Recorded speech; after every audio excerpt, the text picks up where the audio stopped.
Hey, you guys, it is I this I. Welcome to the stream. It's yet another week. We've got so much snow here in St. Thomas, Ontario. And instead of doing my normal opening things up with like the Rebellion introduction, I wanted to open things up, if you haven't seen it yet, with the intro for Battle Wagons. I'm even going to use my newfound technical skills to make it work. So here we go. Let me see if I can figure this out. Audio, desktop audio, enabled and applied. Okay, we should be able to listen to this together. I've only heard it once. I've been waiting for you. Here we go. Let's make it happen. In a dim tavern, a stranger approaches and hints at raids on Empire supply lines around Icewall Bay. But you're a battle mage. You're for the arena, not the battlefield. It's just a loan, though. Cards, battle wagons to support the cause. Already you're counting coins in your head. But then the stranger mentions that the Empire has the ancient red worm Rage on its side. You weigh the odds. Make your choice, battle mage. Love that intro. Let me figure out how to turn this off now. File, settings, audio, and disabled. There we go. Apply. Okay. And mute tab. All right, I'm back. So there we go. So yeah, everything's stopped virtual camera. I've got no idea what that actually is. So hopefully this is streaming correctly. Can someone let me know? Is it working? It says virtual camera. Output type internal. Output selection. Oh my god.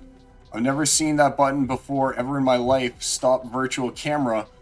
I hope it's working. Someone just let me know that it's working properly and that you guys can see and hear me here. That would be great. Because I've never seen this option functioning before ever.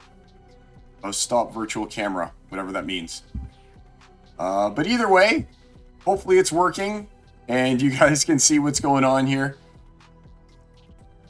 Let me just do a test here, make sure. Test, can you guys see the stream? Question mark.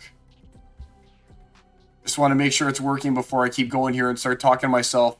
Because it's got this virtual camera button that's on. I've never seen that before in my life. Okay, so it's Druid Blood says it's working. Okay, awesome. So I don't know what stop virtual camera does. I'm going to click this button and see what it does. Let me know if you can still see me. I have no idea what it does. All right. Can you still see me? Question mark. I've never seen that before ever. And that's why I never upgrade my OBS. It's so far behind. It's like literally so far behind. And I'm always just like, skip update, skip update, skip update. Hope this wasn't one of those updates that I wasn't supposed to skip. Because I've never seen it glowing before ever. It says that my audio input is still working. But I want to make sure that the camera's still working. I think everything should be working, right? Alright. Someone just let me know that you can still see me in the chat. I got a couple viewers here right now. Honestly, I've never seen that working before. And I've got no idea if it's going to work or not. All good. Okay, yes, thanks, Druid's Blood. All right, you saved me here. You saved me. Awesome. All right, I turned up my thing here. So here we go. All right, cool. So welcome to the stream, you guys. It is I, the Psy, doing my weekly here.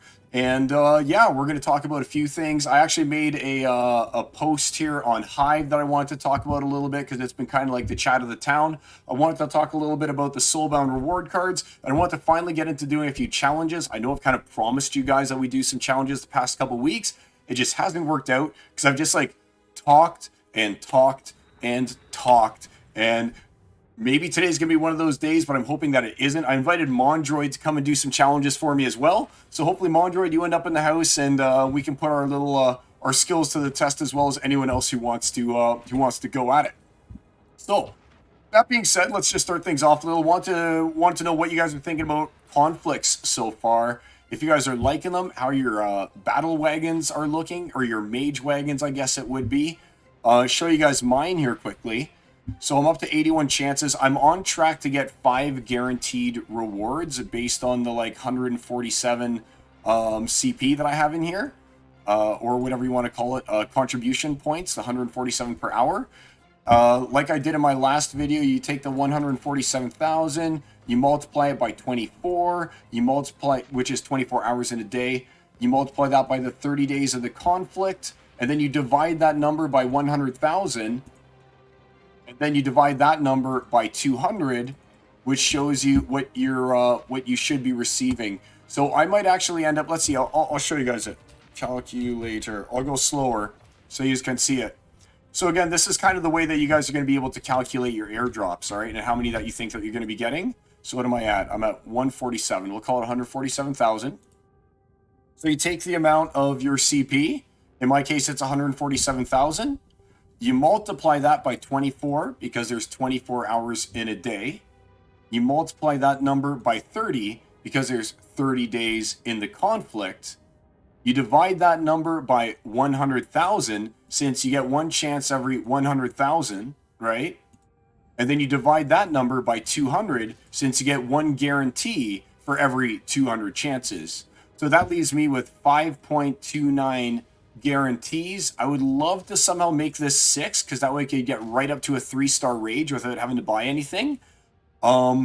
But I just don't know if I'm going to be able to make that happen based on kind of like my finances right now. I think that I'm pretty much maxed out.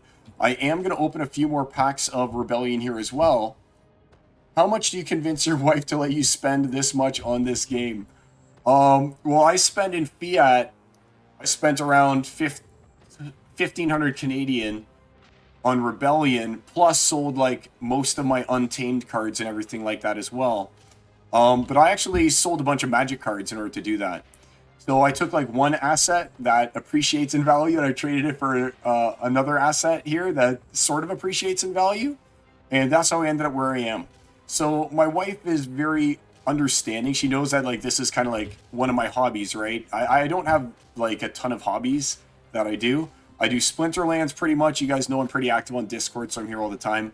I play disc golf, which I've told you guys a lot about as well. And I play Dungeons and Dragons, which I do weekly with my other like old friends, right? I'm way older than I look. Don't let this handsome face fool you. I'm already in my 40s, right? That's why I've got such a nice deep baritone, right? But you can tell the kids are making my hair gray, so that's kind of a bit of a giveaway. But I mean, this is what I like to do, and if like once or twice a year I put in like, you know, a couple $100 or a K or something like that Canadian, and some of that is generated from using like my own collectibles that I've had for games that I basically don't play anymore because Wizards of the Coast is terrible company, but I love my LGS, so I'll still support them. Then she doesn't mind too much. You sold some Magic to buy some Bitcoin? That was probably a good choice. That was probably some good choice. Man, crazy about Bitcoin right now, eh? It was definitely one of those, like, buy the rumor, sell the news deals with that ETF. I thought for sure that once it got that approval for an exchange-traded fund, that we'd see an uptick in the value of Bitcoin. Instead, we've seen Bitcoin, like, continually slide downwards, which, to me, doesn't make sense, because this isn't like a, hey, here, the news is something trivial. No, the news was now there's now you can do exchange traded funds, which you would have thought would have driven demand for Bitcoin. Instead, I don't even know what it's done. I don't know if it's necessarily reduced demand for Bitcoin or if people are like just selling it off now that it can be used for an ETF. I don't know what's responsible for it really. Like I don't know the macroeconomics of Bitcoin. But I mean, it's just really weird how the price has depreciated on Bitcoin once it got approved for the ETF. So it is one of those buy the rumor, sell the news kind of things. But yeah, man, I've been selling my Magic for Splinterlands for quite a while now. I actually sold some beta cards to Yabba Matt even. How's it going, Ime? Nice to see you, buddy. So yeah, I actually sold some beta Magic cards to Yabba Matt even a while back. Like $1,000 worth of beta cards to Yabs. I've sold cards to Plato Zero. I've sold cards to Baki. I sold cards to a whole bunch of people because I very, very rarely play Magic the Gathering. And I pretty much play Splinterlands every day. So why wouldn't I want to invest in the game that I actually play versus the game that just sits kind of in a binder and collects dust? And I'll probably sell more Magic cards for more Splinterlands, to be honest with you, because I'm running a little low on DEC and I'm spending money on credits here too. So it's one of those things that's like, what would I rather have? You know, what am I going to use more? And while I feel like Splinterlands is the riskier play, at least I'm playing Splinterlands versus just kind of having Magic the Gathering, right? Gemini selling off to buy cheaper. Yeah, hopefully that works out for you, man. Stop accidentally buying your packs with DEC. Yeah, you know what? Let me go and let's buy my packs right now. I'm going to put you guys on a different screen here quickly while I do my PayPal stuff, because I forgot to buy my DEC, or my credits, I guess, already. And we got to go in here. All right, there we go. You have to see my face, suckers. But yeah, I haven't actually bought my DEC, my credits yet. And I think I'm going to buy a little bit more this time, because I'm done buying Magic. Every time I buy Magic, I just bust. I bust like every time. So I think I'm going to spend 28 bucks on boosters today, or on Rebellion today. And that will get me, what, 5, 6, 7 packs or something like that? So yeah, I think I'm going to do that. I think I'll buy 7 packs worth using PayPal here. Make sure it's not showing my face. All right.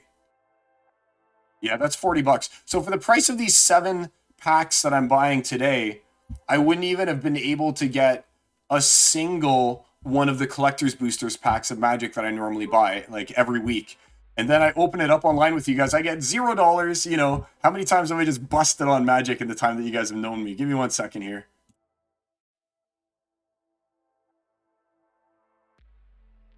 You've been getting some bids since prices are coming down. Assume people are trying to open gold foil or sell to stake. Yep, I agree. Like, the prices were way higher initially. Hey, Arnie boy. The prices were way higher, like, right before the conflict started and right when they started.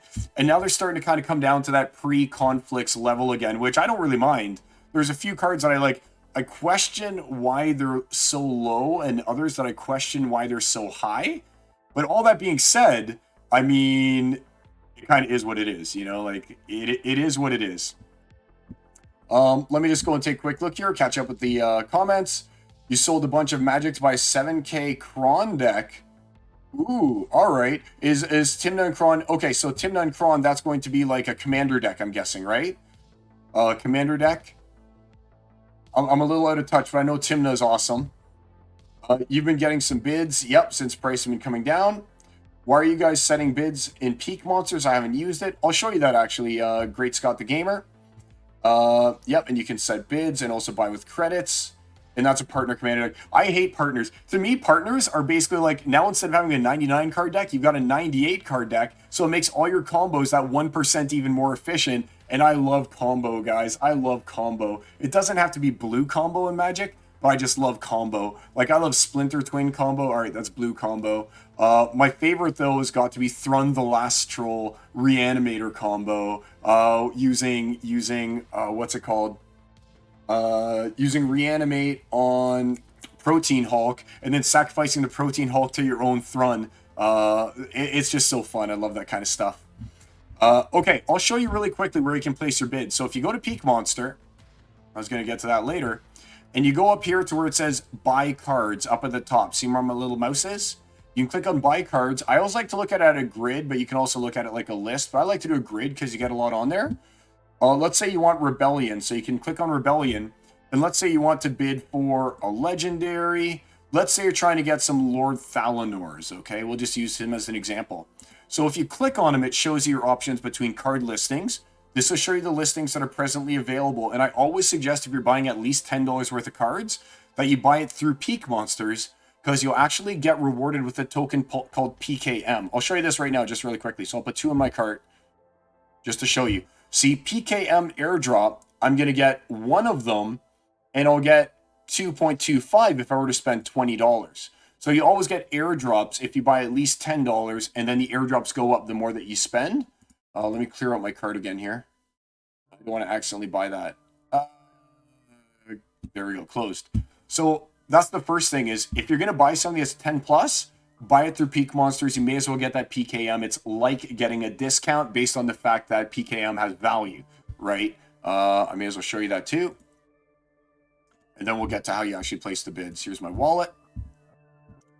So PKM. So, I mean, it's not worth a lot, but I mean, I've got 934 of them, and it's worth like $3. So it's something, and it allows you to get some of the benefits on Peak Monsters as well. I think that there's certain thresholds that when you get to them, you can unlock other abilities on the PKM website. Don't quote me on that, because I'm not like a whale, so I don't get those benefits, and I've never been stopped from doing what I want to do because I didn't have enough PKM.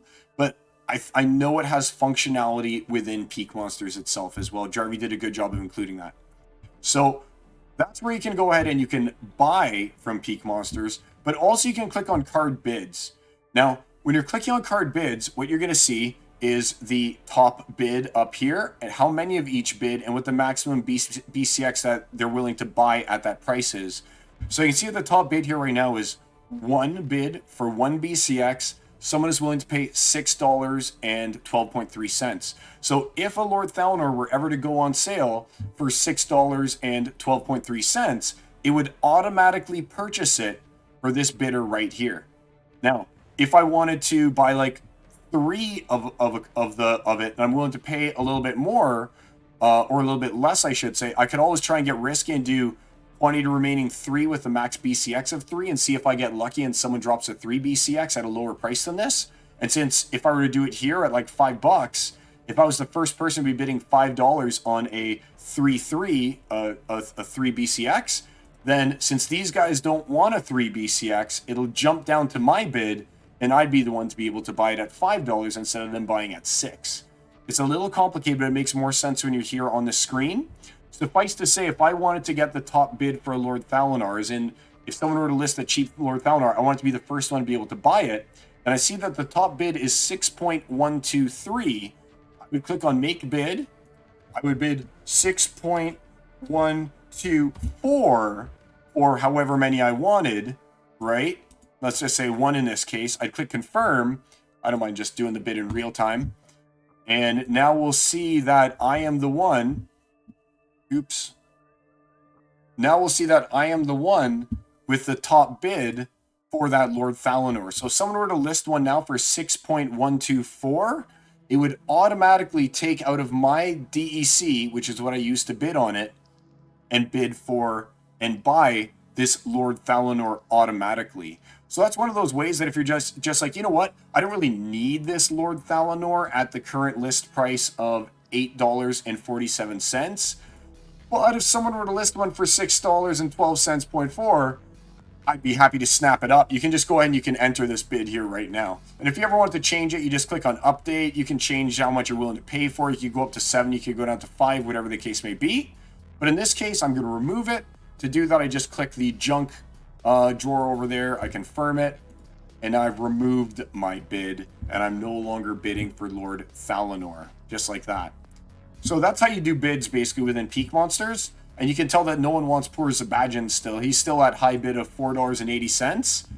And you can start to kind of like look at the true value of what you think a card's going to be worth. Because when you see that the high bid on Zabajan is $4.80, but the card listings on him are $9.38, you can see such a huge disparity between what people are actually willing to pay and what he's listed out on the marketplace. So you know that, I mean, I guess it's technically possible that someone might buy one for $9.38, but probably people, in the most part, are waiting for it to get down quite a bit lower. So it's a good way for you to evaluate like true demand versus listing price as well, is by looking at the bids, which is what someone is actually willing to pay at this moment. It's also a good way that if you wanted to sell something, like say you wanted immediate money right now for a Rush Townsend that you might have, and you might be thinking to yourself, okay, well, the high bid is the lowest price on the market is $8.91. You know what? I want it sold quickly. I'm going to put it on sale for $8.50 or something like that. Well, no, that still won't necessarily sell right away. But if you wanted to cash in a Rush Townsend and get that DEC right now, today, at this very moment, what you can also do to play like the bid market is click on card bids and know that if you were to list a card for $7.56, it would immediately be purchased into this high bid. So this is the way for you to also just like get rid of a card immediately without you having to wait for the card price to kind of come in properly. Or I shouldn't say properly, for someone to actually bid on the card at the like lower price that you're setting it at. If you want it sold immediately, you just look at the bid, and if you were to sell for $6.56 right now, it would immediately be purchased by this guy right here, and he would buy up to 4 of them, up to a max BCX of 4 now in this case, because I mean, he would have taken a 5er, but now he's only got 4 more to go. So if you listed a 3 BCX, he'd buy each of those 3 for $21. 7 times 3, 21. You could even list it for 2250 basically. He would buy a 3 BCX for 2250 right now, and his quantity remaining would go down to 1 because he'd have 3 more that were purchased. So it's just another way that you can look at like kind of selling the cards immediately if you don't have faith in the card prices as they're being sold for and you just want to ditch it right away. All right. I'm doing good, birds, bees, and trees. Oh, look, Ime did a big description as well here. So when I spent... All right, here we go. Let's just take a look here. People have 100 million points for airdrops. They sure do, Ime. They sure do. They want those rage. They want them bad. Great, Scott. So when I spent 5K on my cards, I should have done on Peak Monster instead of in the game. Definitely, because you would have gotten 5K worth of airdrops. And especially the more that you put into this shopping cart, the more of the airdrops that you're going to get. And like I said, if you also want to slow roll that 5K, then you could have slow rolled the 5K by placing bids instead. Because, I mean, say you want a Baraka shitter, right? Right here, he's selling for $9.61. But if you're willing to wait, you could have put in a bid at even $7 and just waited for people to put them on the market, right? But in the case of like people like me, I want to open the packs. I've already got most of the cards that I need, is the way I'm going to phrase it. I mean, I can always use more. I've got my 3-star Rune Seer, but I want to get Bara up to 4-star. I decided I'm going to break down and bring up to 4-star, even though I kind of like having her shield bash a little higher. And I'm even going to get my boy Zabajin here up to 4-star, for instance, right? And I'll get Lord Thalanor up to 4-star because he's so useful in the Immortalis mirror. Because instead of having 3 attack and then having Goblin Psychic bring it to 2, so now you're only dealing 1.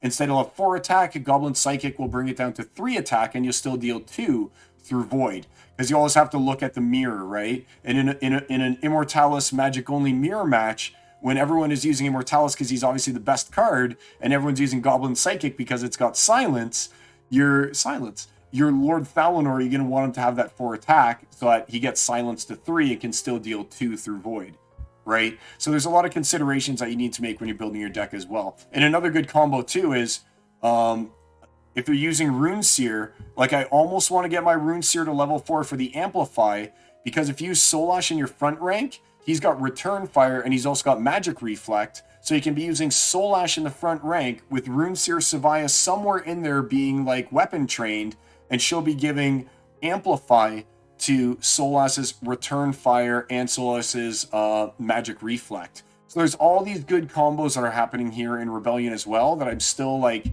I would like to max the cards, but I'm not at the point when I'm willing to fully commit. I regret having miscombined some of my cards and now being forced to wait instead of having sold those cards and waited for prices to come down and then maxing them kind of deal, right? Like I did a few things. I was like, well, I want the CP, so I'm going to get kind of greedy here, and I'm going to, here, I'll show you like an example. So I greeded out big time, and I was like, well, you know what?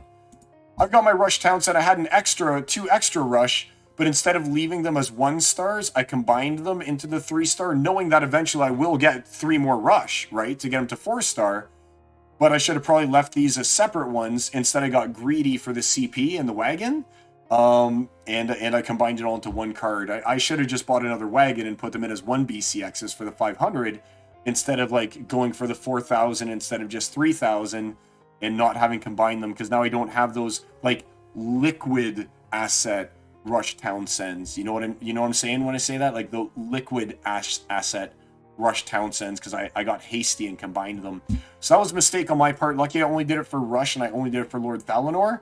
My other guys, though, I didn't get too greedy, and I ended up selling them kind of when everything kind of peaked, so I could reinvest into other cards later. Let's see what people are saying. Birds and bees, everything's going good, my man. Night Hawker, how's it going? Thanks for tuning in. Thanks for joining the stream. Birds and bees. Player seems to be making lots of dollar with Big Time. Speaking of Rush Town Scene, player reminds me of Big Time.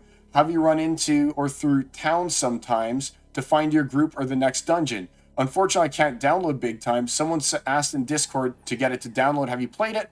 No. So with Big Time, it's kind of weird. Like, I've looked at Big Time, and a lot of people are talking about, like Bulldog's talking about it.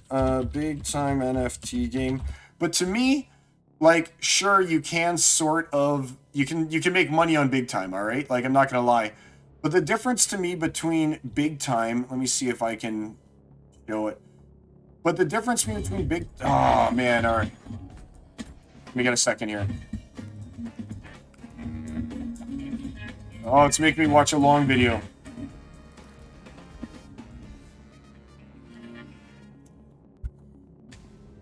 All right. You'll quickly realize that they'll all have different maps, requirement. Here we go. So the difference to me, though, between big time when I'm looking at it and stuff like that and Splinterlands is big time is all stuff that I've seen a million times before. Like, I've played Diablo. I've played Path to Exile. I've played all these, like, games that are obviously, to me, they're far superior to big time. And big time is just another one of those games to me. And if I was going to play a Diablo game, then I'd play Diablo, to be honest with you. I've got Diablo 4. I don't really play it anymore because, I mean, I beat it and I was like, yeah, it's just a grind now, a grind that earns me no money for my time, right? But big time is basically just like a worse version of Diablo, a worse version of Path of Exile. Versus, at least the way I look at Splinterlands is that's its own game. There's no game that's exactly like Splinterlands. To me, Splinterlands is like a cross between Magic the Gathering and Hearthstone. And I can't just play any other game and have it be Splinterlands. And I can play other games and have them be big time. You know what I'm saying when I say that? Like, big time to me is just a crypto version of Diablo with worse graphics and a worse grind, but the possibility to get loot, you know? Versus Splinterlands is a totally separate TCG than anything else that exists on the market. So that's kind of my opinion of big time. So while I haven't played it itself, I've watched some of these kind of videos on it and everything. So I kind of understand what it's about, but it's like, I'd rather just play Diablo if I was going to play that. The only reason I play big time is for the grind of maybe getting those NFTs and making money. And I mean, I'm just not that interested in doing that. So I can make my couple bucks, you know, playing big time. I'm not that desperate for it. Versus Splinterlands, which, like I said, I actually like the game. I'm a TCG player first and foremost. Like, I know someone else, who was it that was talking about Magic the Gathering in here? It was Great Scott, right? It was Great Scott. Yeah, Great Scott. Like, I'd rather play Magic the Gathering. When I had a play group, I would play Magic the Gathering the same way that I'd play Splinterlands, but I don't have a play group anymore. So my option was play Magic the Gathering on Arena, which is a far cry from sitting around with your buddies playing some Commander, okay? Which I'll still do maybe once a month or something like that. It's not even the same game when you're playing it on a computer versus playing it physically with your friends, okay? There's, like, Magic, to me, is better than Splinterlands, but only if you have real physical humans to play with. If I'm going to play a video game version, I'd much rather play Splinterlands than Magic Arena, because Magic Arena is an endless money pit that you get nothing out of, and while the game is still Magic, it's just not Magic. It's Magic without the trash talk and without, like, the bluffs. And half of Magic the Gathering, if you play competitively, is the bluffs, is the way that you hold the cards, is the way that when you draw a card, you're like, ooh, all right, kind of, and you make gives almost, you know, you like, half of Magic the Gathering is psychological, and that aspect of the game does not exist when you're playing it on the computer. So to me, it's just not fun. And when I can't swear at my buddies and be like, oh, you got wrecked, Mr. Dobbs, you know, like, who's Slunchy in Splinterlands, and Slunchy's just a bot, as you guys know. The magic is gone from Magic, unless it's tabletop Magic to me. So I'd much rather play Splinterlands than Magic Online in that case. All right. How's it going, Zafakel? Welcome to the stream.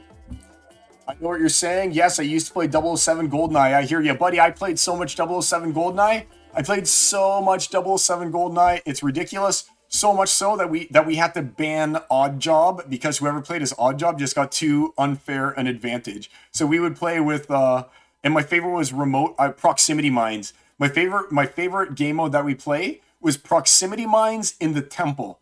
That was like our jam. 4-player GoldenEye proximity mines in the temple was just like the best time for me. Those were like my high school years, buddy. My high school years were proximity mines in the temple 4-player. All right. Agree on the potential for evolution is vast as opposed to games like Big Time, which are regurgitated or rehashed variations of the previous games. Exactly. Like I'm saying, if I want to play Diablo, I'll play Diablo. You know, I'm interested in things that I can't play as a AAA game, which is Splinterlands pretty much, right? And like I said, I view Splinterlands with the way that it plays out, with the way you're given a mana cap and then you're given cards to fill it, and then the battle happens and there's like certain elements of RNG. To me, this is a cross between Magic the Gathering and Hearthstone, and I liked Hearthstone. I didn't like putting money into it, and I like Magic, but I don't like Magic Arena, and I definitely don't like Wizards of the Coast. So I'm happy to play Splinterlands, man. This is my jam now. Jimmy! Hey, Jimmy, welcome to the stream. I'm actually moving on now to get an hour or so into my new Web 2 game that is oddly addicting. Pal World. Oh, I've heard of Pal World. It's making quite a storm. It's like the violent version of Pokemon, right? I think it's the violent version of Pokemon. I've heard a lot about it. Well, enjoy Ime. I think after this, though, it's already 11 p.m. Eastern Standard by the time I get off. I basically do my stream, feed my dog, head up to my wife, and then boom, it's game over for me, buddy. I'm like lights out pretty much, because tomorrow I got to wake up early, get the kids to school, etc., etc. I can't stay up like you young pups anymore. I'm not young anymore like I used to be, is the way I'm gonna phrase it. But yeah, so that's my story about Big Time. Like, it's fine if that's the kind of game you like, by all means play it. But I mean, I'm a TCG player, and I'm not playing Magic unless I've got a body in front of me to play against. So Splinterlands it is, you know. And I've never looked back since I've started playing Splinterlands, because I feel like the time that I put into Splinterlands, except for those damn 18x unlock on Soulbound reward cards, I feel like I kind of at least get it back in the forms of enjoyment and in the forms of rewards, sort of, is the way I'm gonna, is the political way I'm gonna phrase that. How about that? How about that? But yeah, that's the way. Ooh, Rage, it's showing us the stuff. Oh, I didn't know that you can look at Rage already yet.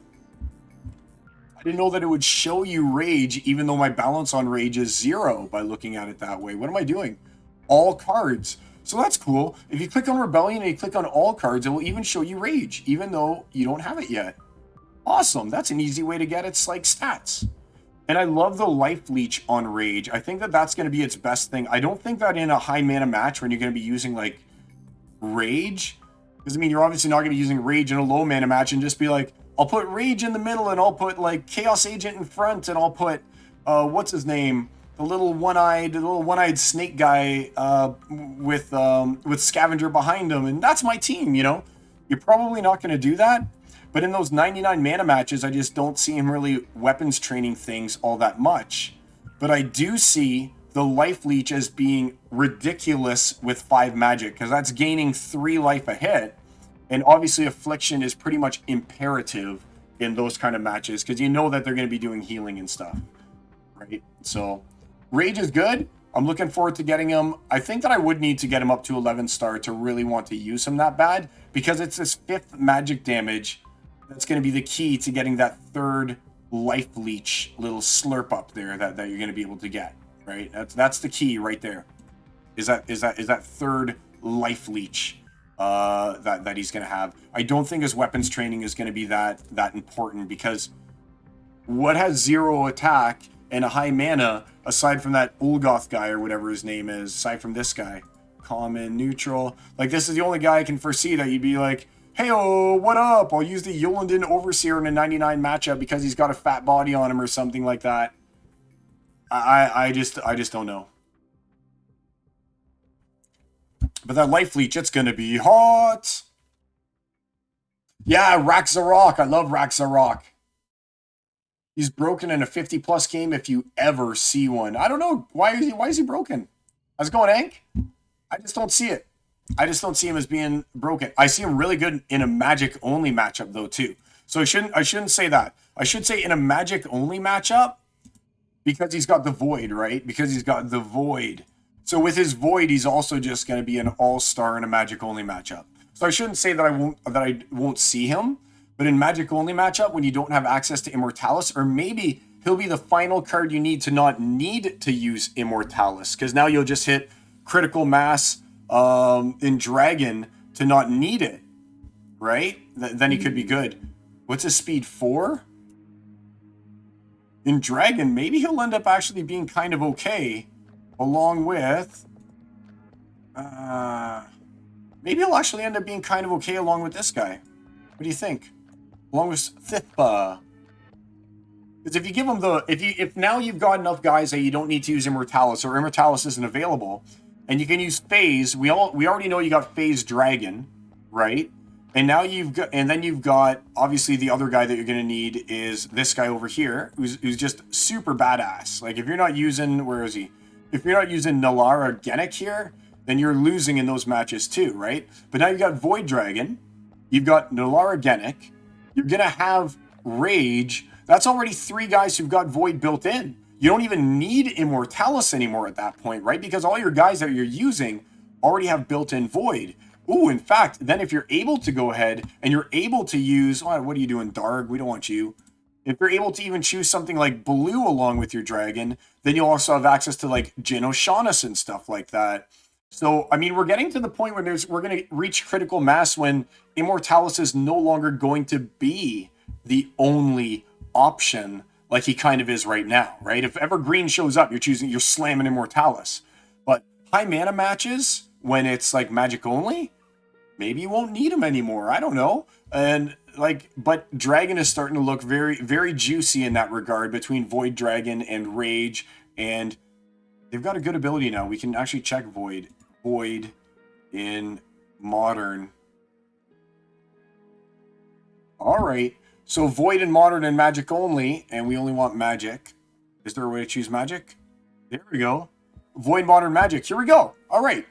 So, oh yeah, and you could even use Iziar along with that, right? So now you don't have it. So Jin Bilka, we can ignore these two because they're gonna get double. They're gonna get double Void from Immortalis. But that really leaves us. You've got Nalara. You've got these two. That leaves you able to choose blue or white instead of having to use Immortalis if you were to combine it with Dragon. And he's already got Phase, so that means that the best deal would be if you could get it combined with Life and use Thispa. Because then, like Void Dragon, it would obviously be a duplicate again because he's already got Phase, right? But then you'd at least also be able to phase your Iziar. That seems pretty cool. Because now you got Void, Void, Void, and Iziar also has Void, right? So now you got 4 out of your like 5 guys that are all voided up. Instead of roided up, they're voided up, right? And you don't have to use Immortalis anymore. So yeah, I think that Rage is going to be that last guy that you kind of need in order to break the curse of Immortalis, who is everywhere. Let's actually try another thing. Let's try Silence. We're going to get rid of this. We're going to try Silence. Who has Silence? In Magic only. So there's still only Goblin Psychic and Nalara Genic in Silence. So, I mean, if you want to double Silence, then you still have to use Immortalis. So I guess Immortalis does still have an edge. In fact, I just did a battle when I try and jam that whenever I can, right? Let's see. Oh, maybe I didn't. I thought I did. No, I guess not. And I hate it. You guys know how I've been looking for an Usit for so long? I swear I lost this match because I didn't have an Usit that could heal. That's why I lost this match right here. No healing Usit. Really made me angry. All right. No, I don't want to do that right now. Leave me alone. How's it going, Jay Daniel? Oh, Bootoffs is in here too. What up, Boots? Flying will get more hit points than he gets hit for. Will be able to tank if he ever gets to the front. Whoever's next to him can get +3 magic. Yep. Like, I'm not saying he's bad. I'm just saying that he's probably not going to be giving much weapons training to a lot of people. Like, maybe you'll weapons train a smith. I mean, you always want to weapons train a smith. Maybe you can sandwich him. Maybe you put Rage in front of the smith, and then you can put what's her name behind him. Let me go over here. Zariel, I think it is. And then you can put Zariel behind him. Let's go to Chaos Legion, Legendaries. Yeah, so you can put Zariel. So what you do is you make a nice Grimbarden Smith sandwich. You put Rage in front, then you do Grimbarden Smith, and then you put Zariel behind the Grimbarden Smith, and then you've just got the ultimate Grimbarden Smith. You make a Grimbarden Smith sandwich. Right? And that sounds pretty good to me. That sounds good to me. And then Zariel gets to keep getting her life leech, and Rage is getting his life leech. And then if Rage dies, now you got a big fat tank of Grimbarden Smith that you have to get through while Zerial continues to life leech. It's good. All right. Birds, bees, and trees. I finally pulled a legendary in 3 gold dailies. I almost forgot what it was like to see it. Shake before opening. Guess which legendary? I tweeted how there's no value that, like you were mentioning at the beginning of the show, I think. You missed the opening. Yeah, bud. I don't know. I just feel like when we're talking about, I'm going to talk a little bit about Soulbound reward cards. The 5 things I like the most and the 5 things I like the least about Soulbound reward cards. I kind of prepared that as a segment for today. I don't know, man. I'm just disappointed in that 18x because not all of us, like, I get what Matt's saying, kind of saying like, well, if we want to keep the value of these cards equal to the value of like the legendaries within Chaos or within Rebellion, then the multiplier is 18x in order to do so. But I feel like that's kind of comparing apples to oranges in a lot of ways because shouldn't we kind of be comparing it to the value of other reward cards? But then those reward cards were overprinted, so you can't really compare it to the Chaos Legion reward cards because there's so many of them. But, I mean, if you compare it to even, like, Robo Dragon Tank, like, it's less. Like, the Lich, it's less, you know? It's just, I feel like the right number is somewhere in between the two of them. Like, somewhere in between 18x and 4x. Like, maybe not a full 18, and definitely not as low as 4. But something else here, I mean, I'll show this part too. Hold on. But something else Matt was talking about, and again, I want to talk about this again later. But something else that Matt was talking about was, you know, I didn't say it would for sure be exactly 18x, just that is what the baseline we should use. There are other factors considered, like the work, the time, and the assets involved in earning the cards, for example. So I'm hoping that it doesn't end up being a full 18x, right? But, I mean, who knows what's going to happen? I just, like... My goal was to be able to unlock those cards, buy the cards I needed with the assets that I get from the cards that I unlocked, and then be able to finish my play deck. Because, I mean, look, I got stuff like Phyrexian Hero. My Phyrexian Hero doesn't even have a Reflection Shield. He's the ultimate reach guy, and I don't have a Reflection Shield on him, and I don't think I'm even close. Right? So, like, I need to get 3 more Phyrexian Heroes, and now it's just going to be, like... so much money for me to get them because you have to remember not only is it going to be unlocked with the 18x, but what you think someone's just going to sell it for free? Be like, it's Pasta's the 18x multiplier. Here you go. Like it's going to be the 18x multiplier plus the 6% in seller fees that they're going to lose when they sell it, plus whatever profit that they want to make on it. And even if they're like, I want to make $3 on this card at this point in time, that'll already drive it up to being like $8 or $9 at BCX, right? Just once you factor all those things in. And sure, I mean, there's going to be vouchers to unlock at 50%, but I mean, no one's going to want to lose money on an unlock, right? So, I mean, I feel like the 2 ways to look at it are everyone is rich and you can all afford the 18x and, you know, and then there's also the land people who get to unlock it at 2x, for instance, right? Like, why does land get to unlock it for 2x? But players have to unlock at 18. And I know it all boils down to it being like, bots ruined the economy, bots caused hyperinflation of these reward cards, and if we were to just make it 2x, bots would dump everything, and it's just like, when do we cut the cord and just end the bots? You know, that's what it all comes down to. All right. But the legend, all right, let's go on, because like I said, I want to talk about that more later, but trust me, I will complain about that. I am a player over a land baron, over someone who's just trying to buy SPS to make money. I want to play this game and enjoy it because no game is both as satisfying for a win, but also as enraging as a loss as Splinterlands is. Like, I have never, like, there are very few other games where I'd be like, oh my god, I want to flip this table because I can't believe that I just missed that and lost that battle, you know? There are very few games that make me want to do that, and there are also very few games where you go, yes, I can't believe I beat that guy in your face, you know? But Splinterlands is one of those games that gets both of those, like, ends of the emotional scale going for me, you know? So yeah. All right, J. Daniel, but the Legend Dual Magic ranged in Earth is still playable, right? Oh yeah, for sure. It's still playable. What is it? The Runemancer Flore. Still playable for sure. I use Flore, and my favorite combo is you use Flore with that, and you have to use Dr. Blight because you end up winning a lot of those pure magic matches just based off of Dr. Blight's poison as well. He'll hit for 0, right? Because they're silencing him down to only 1 attack. So he'll hit for 0, but if he applies poison, then you can still win, right? Because the poison actually ends up doing more damage than most magic attacks. And again, we're talking about Immortalis in the magic only, like wands out mirror. Like, I know a lot about this game, guys. Like, I'm a player. You can tell by the way I'm talking. I'm not like using a scholar on my accounts to play. I play my own matches unless it's wild, and then I definitely bot, because F that, I'm not going to try and have my organic brain play against a bunch of bots. We'll talk about that later too. Can someone confirm with conflict if 100 chances is automatic card? It's 200 chances is an automatic card, Nighthawker. It's 200 chances is an automatic card.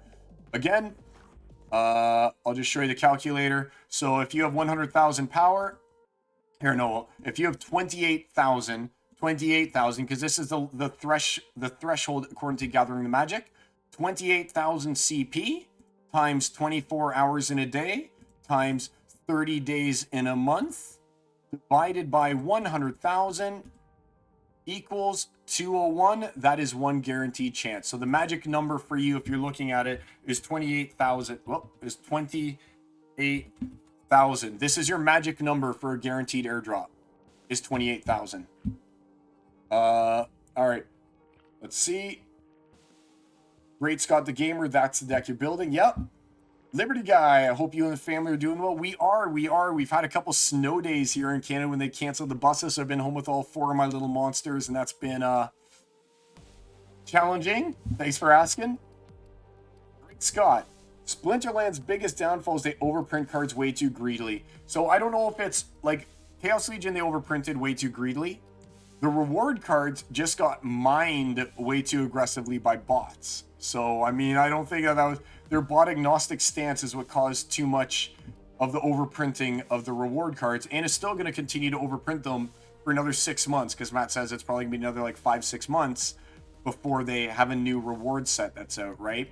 Which to me is really weird, because it's like, these are all still Chaos Legion rewards, right? What's going to, like, how long are you going to wait? There's going to be like, you're going to finally unlock these reward cards, these soulbound cards, and by the time you unlock them, Chaos Legion's only be legal in Modern for another couple months, right? It's like you're missing the ball. You know, these should be unlocked whenever any new core set comes in.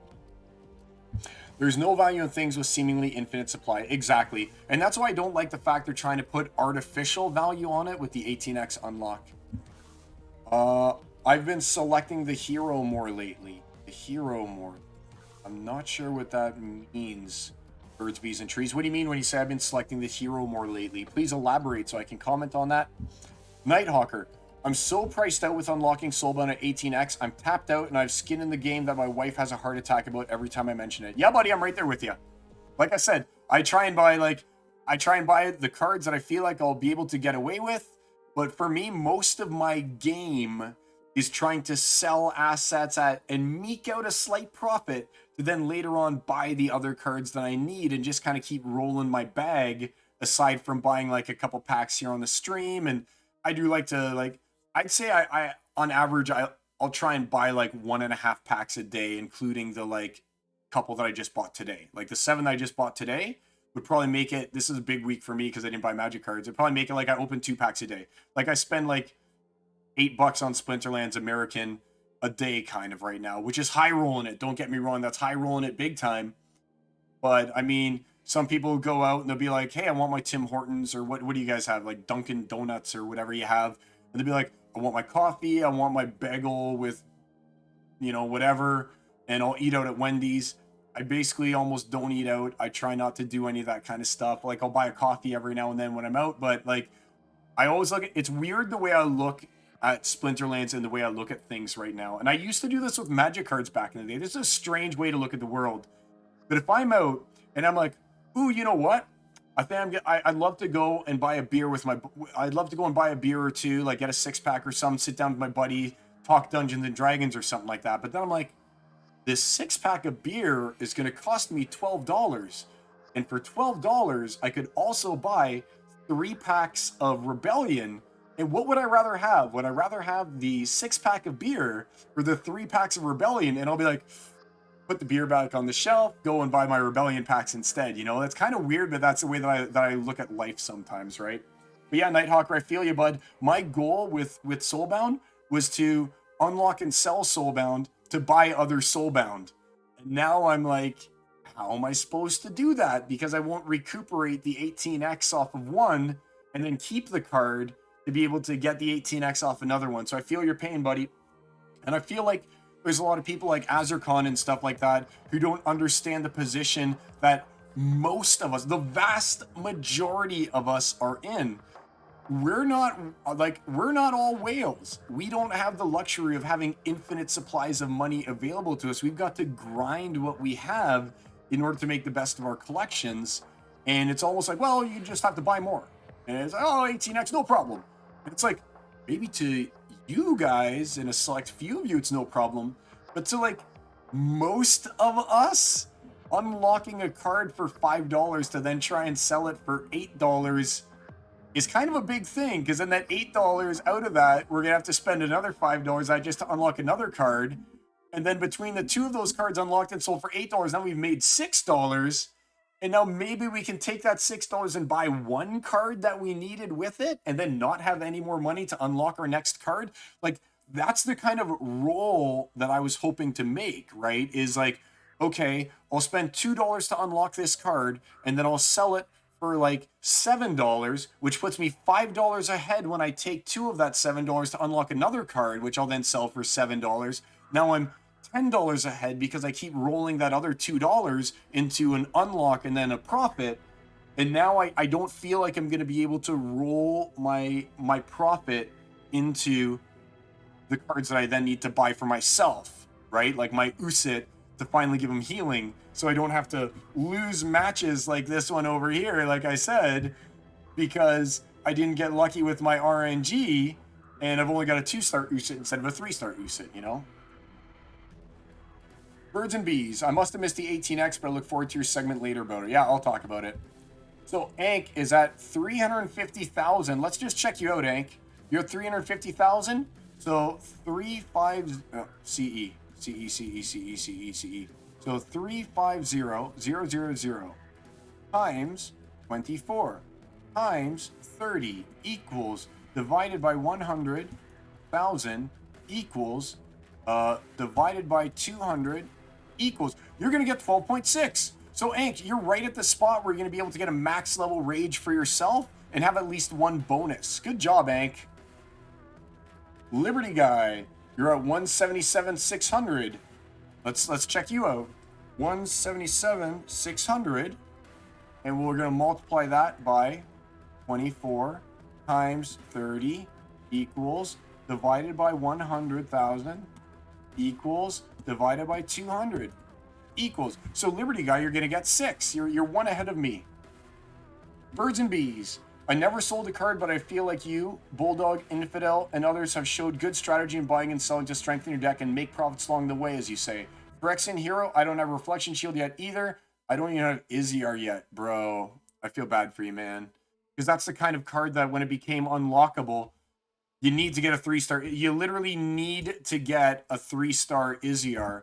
And I am blessed by the RNG gods, at least in the case of Iziar, because, I mean, I was able to get my Iziar up to 4-star, right? And things like this Iziar here, I was like, oh my god, I hit the jackpot with Iziar. Look at this.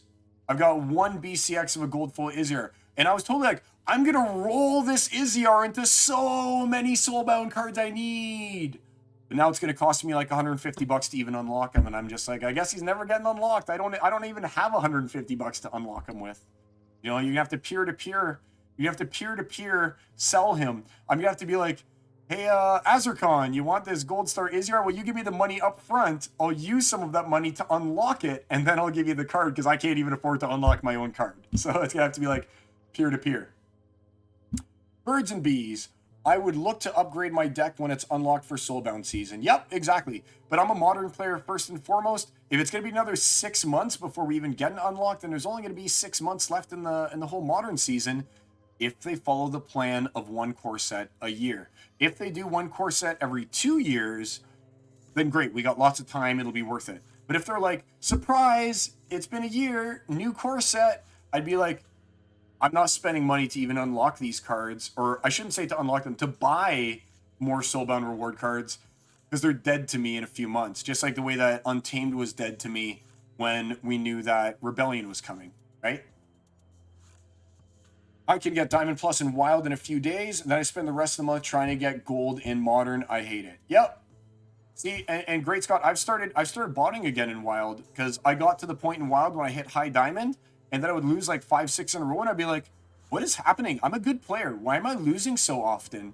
And then I would look at other people's accounts, because you can look up anyone's account you want, right? You just click on, you just type in someone else's wallet, right? Like let's type in, I'm not going to do it, but all right, you can type in anyone's wallet that you want, and you can see what they're holding on to. And I'm like, okay, well, this guy has Archmage. Okay, this guy has X-Bot. Okay, this guy has Archmage and X-Bot. And it's like, I never saw a single guy in Wild that didn't have a bot token. And I was like, well, no wonder I'm losing 5-6 in a row. I wash my hands of Wild for now. I will also bot Wild once I've hit my target in Modern. So I'm the same as you. My 2 Balthazar's accounts got max legends with extras. Hopefully they can sell it and buy Rebellion core cards. Hopefully you can sell those, buddy. I hope that the 18 isn't set in stone and you can do that. Great Scott, I haven't gotten a single Izir in months. I feel it, buddy. I haven't gotten a single Usit in months. Wait, it cost 150 to unlock him? 150 or so, more than that, I think, to unlock a gold star Izir. Yes, it does. Yes, 150 to unlock a gold foil legendary, around that much. If I do that, I'm screwed. I'm maxing CL. Yep. I maxed out gold foil Mantroth. Holy crap, Ank 12C. No wonder you're getting that 350 CP. If there's a Splinterfest 2, I have to go. Your pirate archer or pirate guy was so perfect. Thanks, buddy. My only complaint about Splinterfest, one of the best times for me, because I love the community and stuff. That's probably part of the reason why I'm still so involved with Splinterlands. And like, you all see me on Discord, like arguing with the Mavs and stuff, because again, I'm a small time guy in their big little Mav house or whatever, right? And they're like, they look down on me or whatever. But one of the best times for me was Splinterfest. But my only beef with Splinterfest, and I brought this up and no one seemed to care, was they said that there would be an exclusive prize for those of us who showed up and cosplayed. And my buddy the Machine and I, we both spent money and time and all and like extra baggage and stuff, and we were sweating to go as our cosplay. We didn't even get anything for it. It was so like, there wasn't even a show off your cosplay portion of Splinterfest. So that pirate costume, I'm glad that you liked it. But man, they didn't even do what they said they were gonna do. That's my only beef with Splinterfest. In fact, I consider it like I'm still owed. So if any of you bigwigs are watching it, I still consider myself owed for that costume party that you said there would be exclusive prizes for coming in cosplay. I'm owed. Yeah, it does suck. And no, I never got my costume prizes. Neither did Machine. Neither one of us did. And then we found out what they were giving up. We found out what they were giving out as the costume prizes as well. Aftersound had a couple cards, and he gave Machine and I each one of them. There was like a set of 3 of these foil cards, and he's like, oh yeah, these are going to be the rewards here. You can each have one to Machine and I. And I was like, what, we don't even get a full set? You got like hundreds of cards.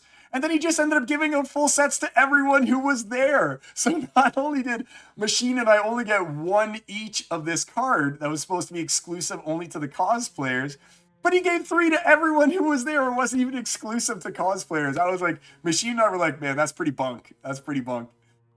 But those cards looked amazing. Damn you, Nighthawk. You got the cards that were rightfully mine.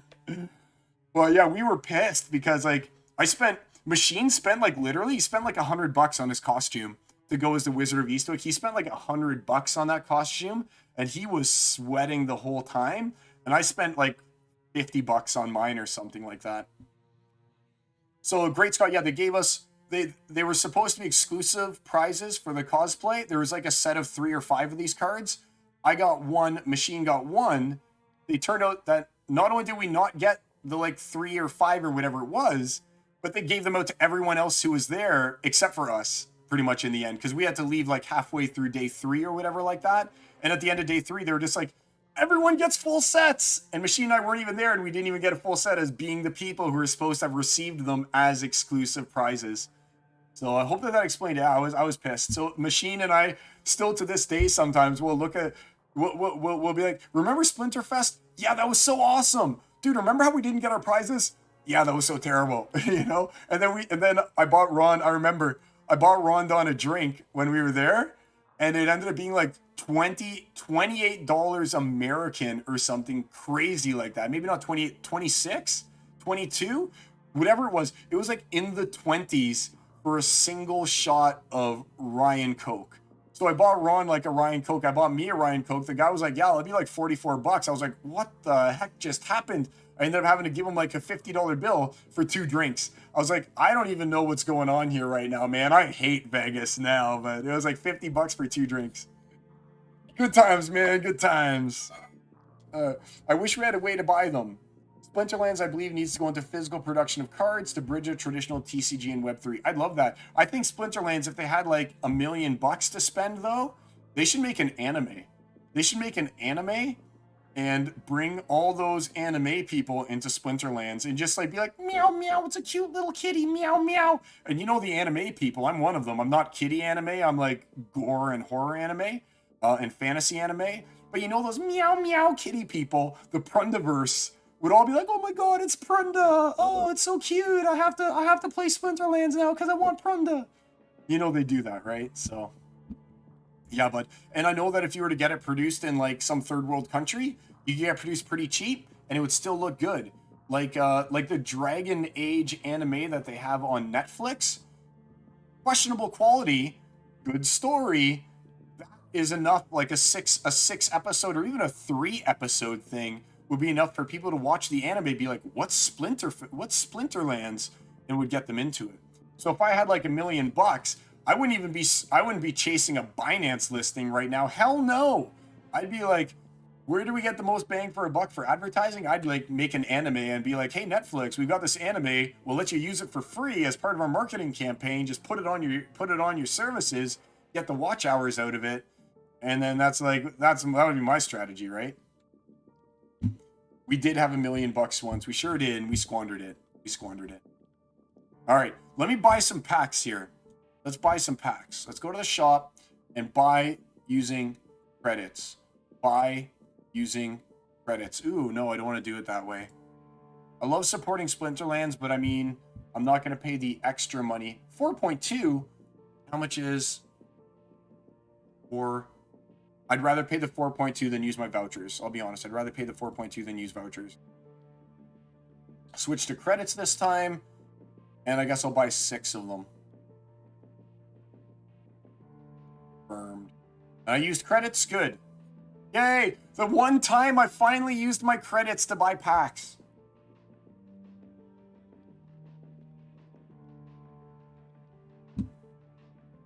All right, so here we go. Like I said, I finally used credits to buy packs because every other time you guys have seen me, I've always accidentally spent my dark energy crystals, and I'm like, why do I still have all these credits? I thought I just spent them all. But here we go. I've got packs. Let's do our pack opening section of the stream right now. I'm gonna buy my Gladius cases as well, and I went flawless. You know what? I better fill this fray before someone takes it. No, my phrase. No, it's gone. No. I'll take this one. Rebellion and Chaos Legion only. I do good in this one. This one I'll take. Oh, what did I do? I messed something up. There we go. I'm in. All right. And now I'll go to buildings, and I'll go to store, and I'll visit store, and I'll buy Gladius cases. Oh, and I get 6 of these as well. Sweet. All right. I went flawless on my last guild battle as well. And the time before that, I only took 1 loss. And then the time before that, I kind of shit the bed and took like 3 wins, 3 losses or something like that. But hey, that's the way that the cookie crumbles sometimes, right? Okay, so I'm going to open them 2 at a time. And let's see if we can get lucky. It's been a while. Like, out of all the packs that I've opened for Rebellion, I think in the past, like, 25 packs, I've only gotten 1 legendary. So, you know I believe in the gambler's fallacy. That means I'm owed a legendary here. I don't want my legendary to pop up with Gladius cards, though. I don't want this to be where I blow my legendary load. I want that to happen. I like that. I like how I said that. I want that to happen during this unlock of Rebellion packs. Because I really need more Rebellion legendaries to turn them into other Rebellion legendaries that I may still need for my deck. So this is it. This is what I need the most, is Rebellion cards still. Because I do not have enough upgrades. And I definitely need to get more Moxian Rebels. I need the Moxian Rebel big time. And I need Prophet Rosa. And I need all of these rare summaries. Yes, a Moxian Rebel. All right. Working my way up in the world. And now I'm only short like 40 Moxian Rebels to get him up to 85 BCX for that 7-star where he gets 2 attack and he actually gets good. All right. So this was a losing pack, though. That was 2 losing packs. Those did not break EV. They did not break EV for me.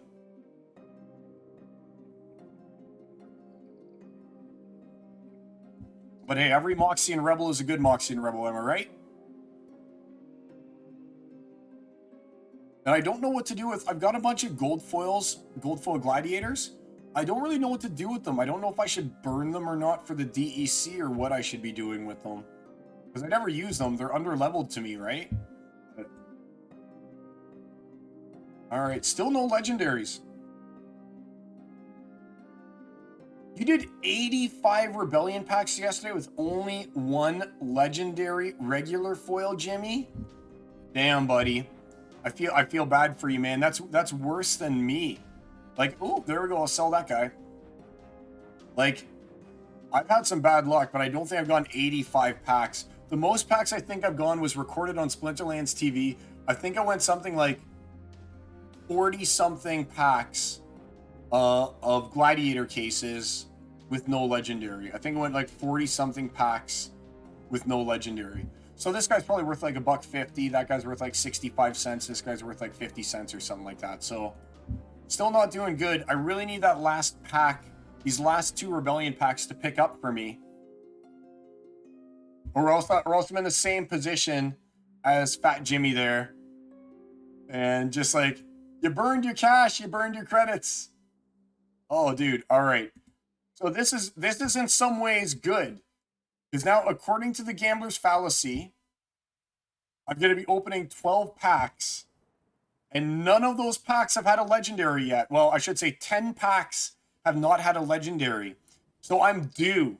I'm owed a legendary. I think it's supposed to be 1 in 14, right? So I'm owed a legendary. There's a mythic. Well, that was a good pack. Come on. Give me that legendary. Yes! I knew it! I knew it! I was owed that legendary. The fates had decreed that they owed me this legendary. So let's get these rares out of the way. And I don't want to see a gold foil. No gold foils. No gold foil. All right. You can be a gold foil. You can be a gold foil. I've only had 1 gold foil in all of this too. So the gold foil odds should be a little higher too, right? So I'm right on the verge of when I should be getting another gold foil, because the yak is all I got in 12 packs. Minus 2 cards. Come on. Kron, okay. He'll get good when I get him up to max so that he can have, what's it called? Oppress. I think that he gets weaken and oppress, right? Here we go. This is it, guys. The moment of truth. Will it be a gold foil legendary? You watching, Fat Jimmy? Here we go, buddy. This one's for you, Fat Jimmy. It's for all of us. It's a Baradalin. I can still use her. I can still use Baradalin. All right. All right. Could have been worse. So my 6 packs there got me a Baradalin. She's worth like $10 or something like that. So it's 10, 11, 12, 12, 13, 14, 15, about $15. Okay. It wasn't the worst. That Baradalin kind of saved me. The Baradalin saved me. So there you go. There was a quick pack opening for you guys. Hope you liked that. And yes, the very last card we opened, good old Baradalin came through and saved the day. See you next time. All right, that was a little quick recording I did. I may go and pop that guy onto YouTube later and show a quick pack opening when I babble about everything. All right, there we go. Your nuts still hurts? I feel you, man. Great Scott, 30 to 40 packs without a single legendary of any kind. Is there a known bot I could buy for Modern on my main? Oh, God. I wouldn't. If I knew that, I would be secretly talking with the Splinterlands team, trying to, like, find out where their Discord was so that I could sneak into the Discord of that bot and make notes of every single player who was in it, and then report each and every one of them and be like, what are these guys doing in the secret modern bot Discord if they're not using this secret modern bot? Ban them all, ban them all. So if we ever knew of a bot that you could buy for modern on our main, keep it secret. Contact the Splinterlands support. Be like, I'm going to run a sting operation for you, Royal Eagle. We're going to run a sting operation. And then write down all their names and try and screw them real good. Get their accounts banned. Like, I don't even know what you would call, like, total fraud, basically, to be circumventing those terms of service by using a bot. Ban them. Don't let them come back. Make a note of every card in the account. And ban those cards too, as far as I'm concerned, because that's equivalent of stealing. They're stealing the SPS from other people by virtue of the wins that they get, which are depriving other people of what they should be getting instead of them losing to a bot. So I hate about it. I hate it. I thought the Splinterlands teams were really pro bot. For sure they were back in the day. Did that change? Yes. So that did change. So basically it was put up to a vote. It was put up to a vote. I wonder if I still have it up. No, that's something I want to do later. Aha, here we go. So I actually have this up right now because I was talking with, well, because I included this in my own thing too. But here we go. So proposal has been edited to allow Splinterlands the freedom to implement anti-bot measures in modern. You can view Matt's proposal here. So Matt said, in this proposal, which passed by high margin, instead of creating an entirely new play mode, which would be a pretty big project, what if we instead tried implementing anti-bot measures in modern only? This would be much, much easier to implement and try out, and bots would still format with 50% of the rewards that they could participate in, which would be wild.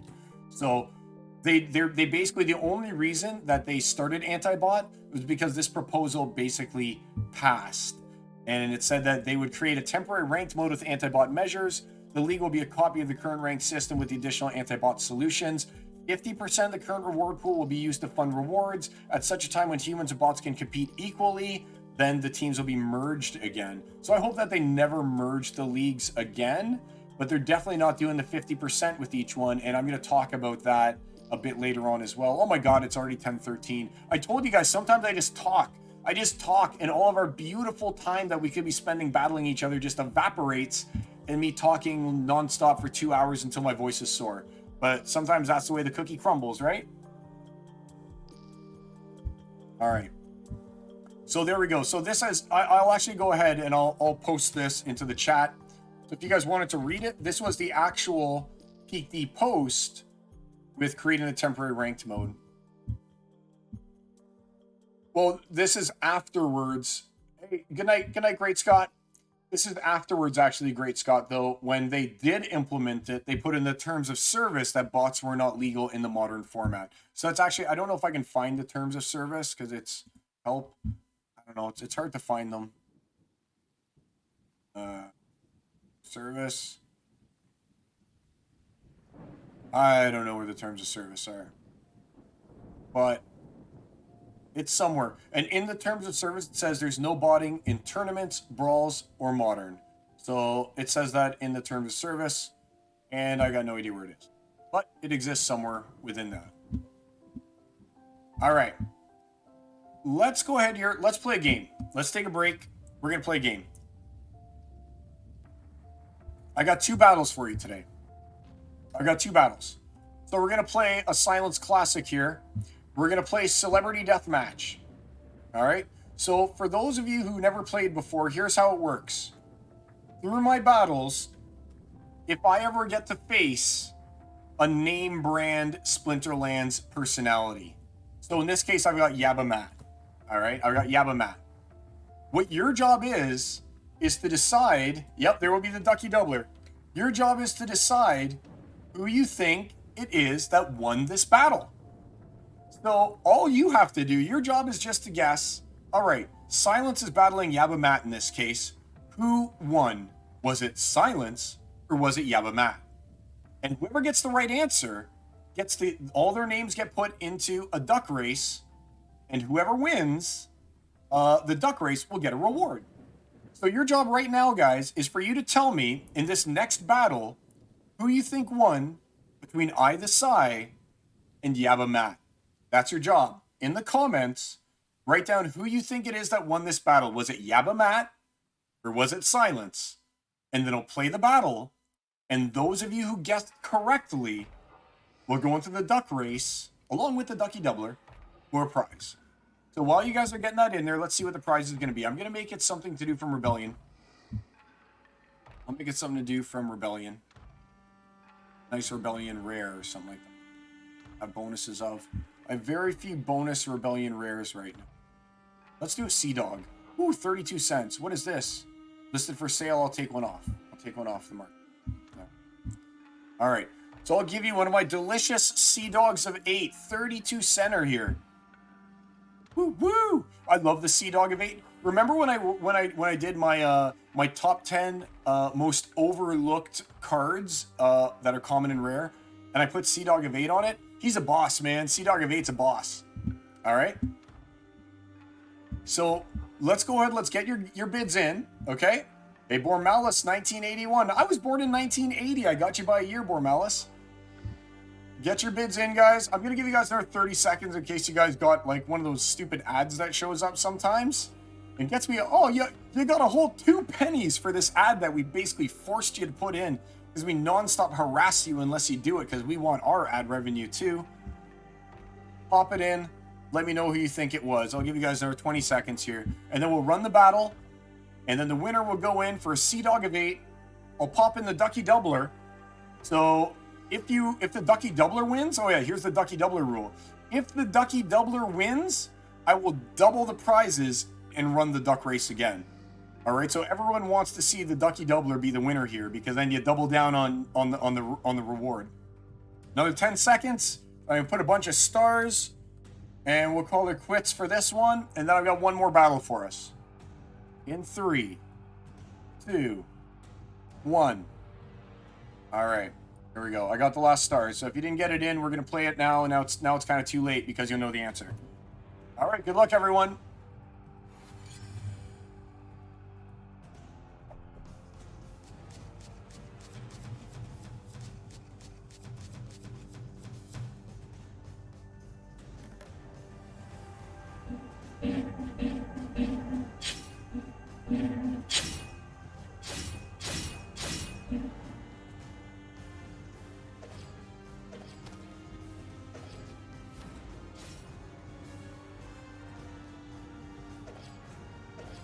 Not looking good for Yabs here, I'll be honest.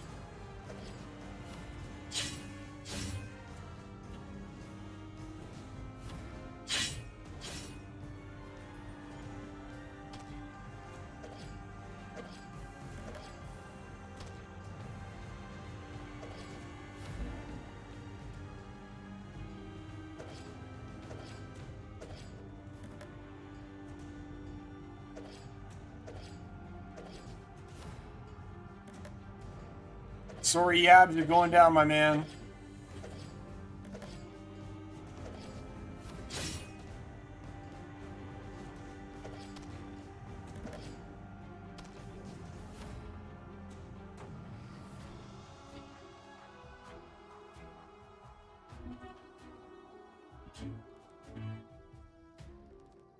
All right. So unfortunately, our guy Yabba, he was not able to make it. Sorry, Yabs. You went down hard, buddy. So those of you who guessed, oh, Jaden, you switched sides right at the end. Sorry, buddy. So those of you who guessed Silence, I ended up winning that one there. I'm going to pop your names into the old duck race. Let's get duck race up. And we'll see who wins the prize. Duck race. There we go. All right. So let's get the names. And we can't forget our hero here. The Ducky Doubler. All right. So who do we got here? We got BBT. We got Birds, Bees, and Trees. We got, oh, J. Daniel. ADNZY. ADNZY. We got Adenzi. We got Bormalis. We got Bormalis here. Do you remember your top 10 with Lord 8? Yeah, buddy. We got Fat Jimmy as well. Everyone wanted in, basically. You know what, though? On the plus side, Jay Daniel, if you had been the winner, you'd have had a 50% chance at 2 and a 100% chance at only 1. So sometimes playing the odds is the way to go. Let me make sure I didn't miss anyone this time. So we got BBT. We got Adenzi. We got Bormalis. And we got Fat Jimmy. Okay, cool. You're all in there. Let's hit done. And I think that we said that the right number, the sweet spot, was 24 seconds. Let's get it set up. And good luck, everyone. We got no vanilla ducks in this race. We got no vanilla ducks, so that means it could be anyone's game. Oh, Ducky Doubler's falling back, which normally means that Ducky Doubler's going to make a huge comeback at the end and win it. Oh my gosh, what did I call it or what? Oh geez, everyone's making a break for it. Fat Jimmy, is it going to be you or is it the Ducky Doubler? Oh, we got a Ducky Doubler. Who winner from the next race? Check mark and race again. So whoever wins this one, we got the Ducky Doubler in play. It's a good reward now. There's 2 of them. And we'll keep the same ducks. Good luck, everybody. Ducky Doubler. Oh, birds, bees, and trees. We're going to talk about Yabba's proposal because it is not what we already have. It sort of is, but isn't. We'll talk about that next after the game. Is it going to be Bormalis, the first-time chatter? It is Bormalis. It is Bormalis. Congrats, Bormalis. Bormalis, you are the winner. Give me your IGN, Bormalis. First-time chat. Shows up. Wins not 1, but 2 of these delicious Sea Dog of 8s. Good work, Bormalis. Look how generous. I feel like I'm an underappreciated streamer with the things I do for you guys. There you go, Bormalis. They are yours. Hey, no problem. Thanks for tuning in. Let's send it out. Congrats, Bormalis. Enjoy those Sea Dogs of 8, kind sir. Thank you for watching. And we got one more that we're going to do here, too. We got one more of these, of the Celebrity Deathmatch. So it's against Bulldog. So I got a match in against Bulldog, and we all know Bulldog, he's got the cards, all right? And again, these matches happen sometimes at the beginning of the week, sometimes in the middle. I don't remember how these matches went. So let me go ahead here. Don't enter it yet. Don't enter it yet. Don't enter your guess yet. All right. I'm ready. So the next round is against Bulldog, all right? So who do you think won? Was it Silence or was it Bulldog? All right, so make sure that you enter your guess in here into the chat. And again, I don't cherry pick. If I meet a name brand, I put in the name brand. It's not like, oh, I'm only going to put in the names of people who I know I beat, so I look really good on stream. No, no, no. And it's no fun, right? So don't think that I just choose the winners. It's all just who I face. Although, hey, I'm not going to deny, I feel like I'm pretty good at Modern here right now. Like, just while I'm waiting for you guys to get your stuff in, we take a look at my Modern record right now. You'll see that I'm actually doing pretty good. Ooh, 40th. I'm going to have to actually play some more games with my 50 wins and only 84 battles. So I've got a much higher than 50% win rate right now. So juicy. So juicy. Give you guys a few more seconds just in case an ad popped up and has messed someone up here.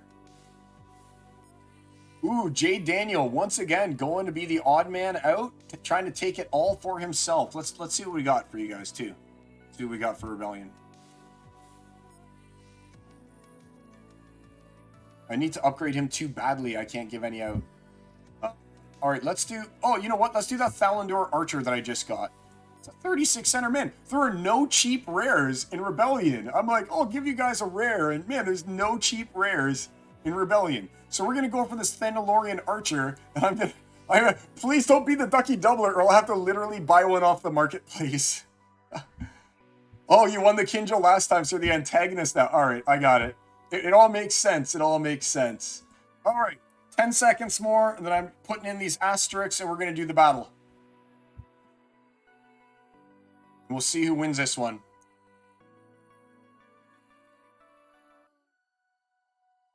It's good art, man. Let's look at the art. Look at that art. It's an elf. Cool looking bow. The archers of the kingdom of Thalonoria are expert marksfey, as well as formidable sorcerers. They wield masterwork bows with grips hewn of blackmoor basins, ancient yew trees, and limbs, and strings conjured from the elemental magic of life. Their arrows, too, are conjured from life magic. These they fire with deadly precision. Thanalorian archers serve a vital role as the kingdom's scouts, hunters, and defenders, especially now with the dragons of Mount Redworm threatening Thalanoria's very existence. Dun, dun, dun, dun, let's do it! Enter. All right, we're going. If you got your bid in, you got your bid in. Let's see who won between Sai and Bulldog. Good luck, everyone.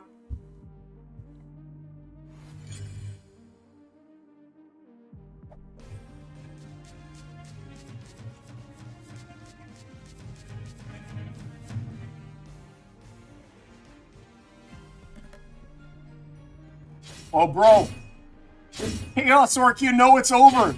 You know it's over. It's the Chaos Orc. It's over.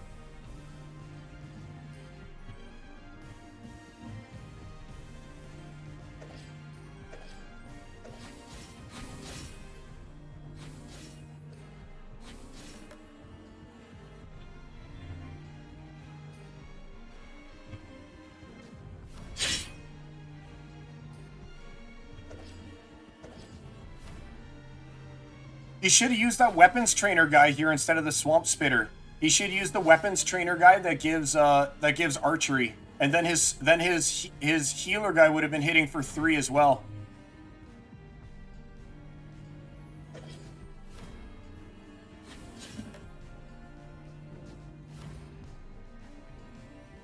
It was Chaos Orc got the kill. Chaos Orc got the kill.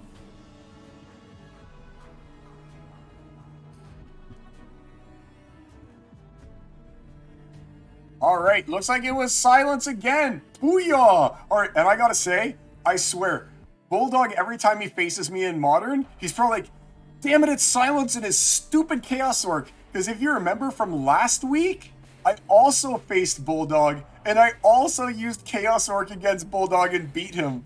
So he's probably like, that damn silence in his stupid Chaos Orc beats me every time. And that's the beauty. Remember when I said Chaos Orc is awesome? Like, don't sleep on Chaos Orc? Buddy, I've had Chaos Orc have 7 attack and just go on a trample spree killing people. And again, I just, we'll get to the prize of the Thanalorian in a second. But I gotta say, Chaos Orc behind Torch Myrmidon, which I've now got my Torch Myrmidon maxed. Like, Torch Myrmidon ends up with like 10 speed all day long. So Torch Myrmidon attacks first, he shatters their shields, and then Chaos Orc attacks, smokes and kills the guy, and then tramples onto the next guy. I'm sorry. These two guys, they get no love. There is no love for Torch Myrmidon, and there is no love for Chaos Orc. But these guys are like best friends. I swear to God, Torch Myrmidon backed up by Chaos Orc is like, mwah! It's the combo, because he breaks the shields, and then he goes in and crushes people with the backup of Myrmidon, who's already just so dodgy with his 6 speed plus. It's beautiful, you guys. It is beautiful. That is the combo, and now I've beaten Bulldog with it like twice now. He's raging. He's raging. And again, whenever this is a tip I got from Charles FTW, who I also featured in a video, I think 2 weeks ago or something, about cheating in tournaments, when I was like, no, some people are just really good and fast. He gave me a tip. He said, whenever you see that Lily is available, they will put Grimbarden as the tank, and you basically have to go, and you have to use a form of scatter shot. And you can even see that Bulldog did that in that battle. Bulldog went, let me just go back in. Come on. I just want to pause the battle here before it starts. And you can even see that Bulldog followed that same logic. He was like, well, Lily's available, so whoever I'm facing is probably going to put a Smith in front. you have to have Scattershot because of that, right? You have to have Scattershot. Now, where I think he messed up in his strategy is, see this Swamp Spitter here? I kind of said it when it was playing, but I don't know if you guys knew what I was talking about. Look what he did to the Swamp Spitter. He put Mordality Guardian in the 2nd position, and he put Scavo Hireling here in the 4th position. So I want you to look at this again. Swamp Spitter here, Guardian, Scavo Hireling. I think that what he should have done here, and I'm a little disappointed in you, Bulldog, because I mean, oh, he wasn't playing red. Forget about it. I was like, he should have been playing red, and then he could have played this Iron Hood. But he could have not played red and not worried about that. And for the 7 mana, he could have still played, where is he? He could have still played Dead Blast in that position. And if he would have gone with Dark Dead Blast, then not only would my Scattershot be getting triaged, because it's got triage, but he would have gotten more speed, and his 2 dudes would have had magic attack. That would have been a whole different world if in this battle, let's go back to it. I don't know why I closed it. Oh man, I did close it up. Let's just take a look one more time here. If in this world,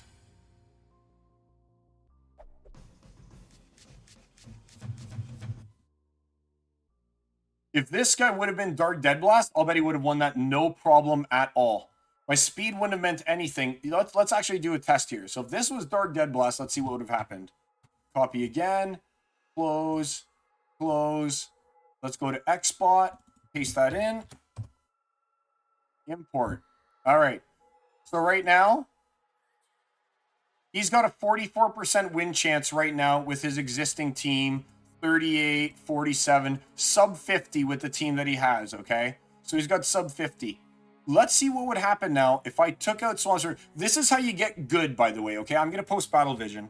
I'm going to post Battle Vision here in our little chat, all right? This is how you get good, all right? You got to go back and you got to look at the matches that you lose and sometimes look at the matches you win. Watch this. Let's take out Swamp Spitter. Let's put in Dark Dead Blast. D-A-A. Why doesn't it let me do it? D-A. Oh, come on. As if you're not letting me put in Dark Dead Blast. Alright, well, that sucks. Come on. That's so silly, is how I'm going to phrase it. It's got Sultry Barmaid.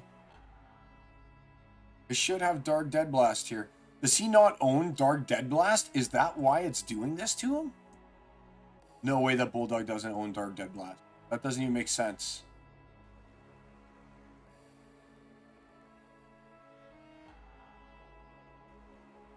Okay. No, he's got to have Dark Dead Blast. Doesn't have Dark Dead Blast. Wow. Wow.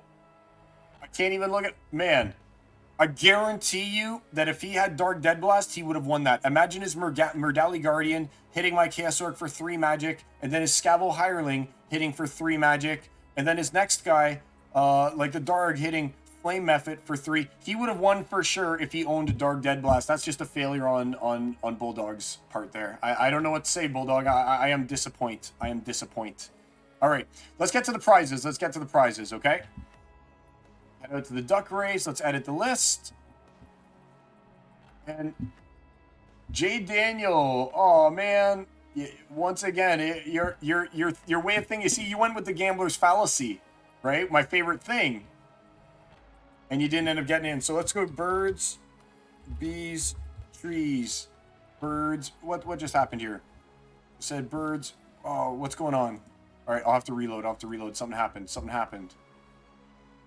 Names. Edit list. We'll do BBT. Oh. Ducky Doubler.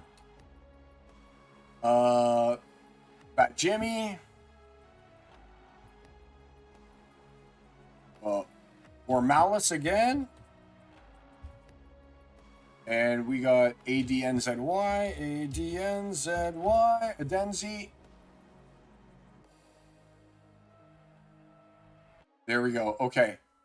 So that's who we got in. Let's hit done. Let's set it up. Good luck, everyone. Here we go.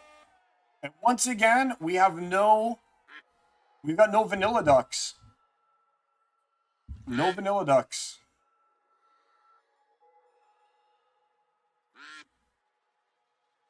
Duckley Doubler making his break. Oh, coming from behind. I think it's Bird, Bees, and Trees.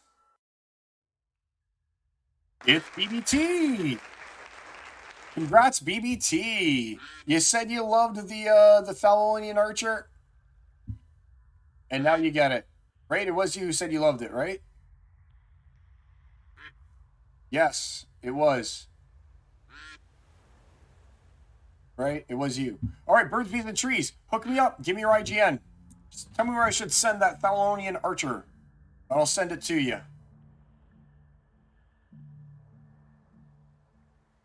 Where'd it go? Thalonian Archer. Send card.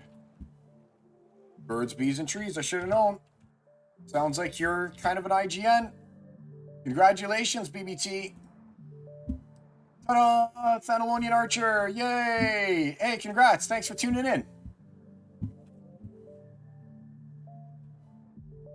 All right. So we are done with that. Okay. Now, like we kind of talked about a little bit higher, I'm just going to go and I'm going to get this ready. All right. Welcome to the stream, everyone. I got a good one to talk about here today. I'm talking right now. I've got Birds, Bees, and Trees in the chat. And we were just talking about this anti-bot proposal here, the anti-bot measures in Modern, and how Matt said that there would be a much easier to implement the anti-bot proposal and have a format with 50% of the rewards that Wild can still participate in, which by virtue means 50% would go to Modern. And he said, instead of creating an entirely new play mode, which would be a pretty big project, what if we instead tried implementing anti-bot measures in Modern format only? This would be much easier to actually implement and try out, and bots would still have a format with 50% of the rewards that they can participate in, that being Wild. Now, that being said, there's been a lot of debate over in Mav chat recently about the SPS distribution of those rewards, and the fact that, yes, it may be split equally when we're talking about battle rewards and the SPS that you earn from battles, but it is not happening in the case of the distribution between Modern and Wild formats for the end of season and focus reward chests. So I went ahead and I made a little bit of a Hive blog post about it, and I'm going to make this video here too, just so I can kind of present a possible solution to the problem. And again, it's just a possible solution. Matt has said time and time again, especially in the past town hall, that he's working on changing the player experience and the way that everything's going to work. So we'll see if this is something he's going to revamp. But here's just an idea of a possible way that we can go ahead and we can fix that. So I'm going to kind of like read it verbatim in a lot of ways for you guys, but I want to kind of put that out there. Let me know how you feel about this. Is this a way that it can be fixed? Do you feel like this is the way it's going to be fixed in the future? Obviously, the easiest thing to do is just completely remove bots from all formats, because then you don't have to worry about any of this. Because part of the problem is that bots are just so plentiful in the Wild format that if the SPS pool for EOS rewards and for focus chests isn't split between them, that Wild is clearly just going to eat up all those rewards because they have so many more players. So without further ado, in this post I intend to identify the issues with the disparity between the SPS rewards and end of season chests and focus chests between the Modern and Wild leagues, as well as a proposed solution to the problem. Now this is all based on the premise that the reward pool is supposed to be split 50% for Modern and 50% for Wild, which again is happening as far as battle rewards, but not as far as EOS chests and the focus chests, because there's no way to differentiate, right? So the problem itself. Currently, SPS rewards are split 50-50 for battle rewards, but not for the EOS chests nor focus chests, since they both use the same focus points and seasonal points as the tracker every time a battle is won. There's no distinction to where the reward points, the RP, came from between the formats. Therefore, there's no way to distinguish if the focus points and seasonal points were generated in Wild or Modern. Now, that's the reason why they're both feeding off of the same reward pool at this point with the focus point and the end of season reward chests, is because there's no way to determine and distinguish where the battle points actually came from. Now, this causes a problem as it allows the wild format, which consists primarily of bots, to drain more than their share, which is 50%, of an SPS pool that should be split evenly between modern and wild. As a consequence, the SPS rewards for modern focus and EOS chests are much lower than they should be, since the wild format accounts for around 20x more games played due to automation.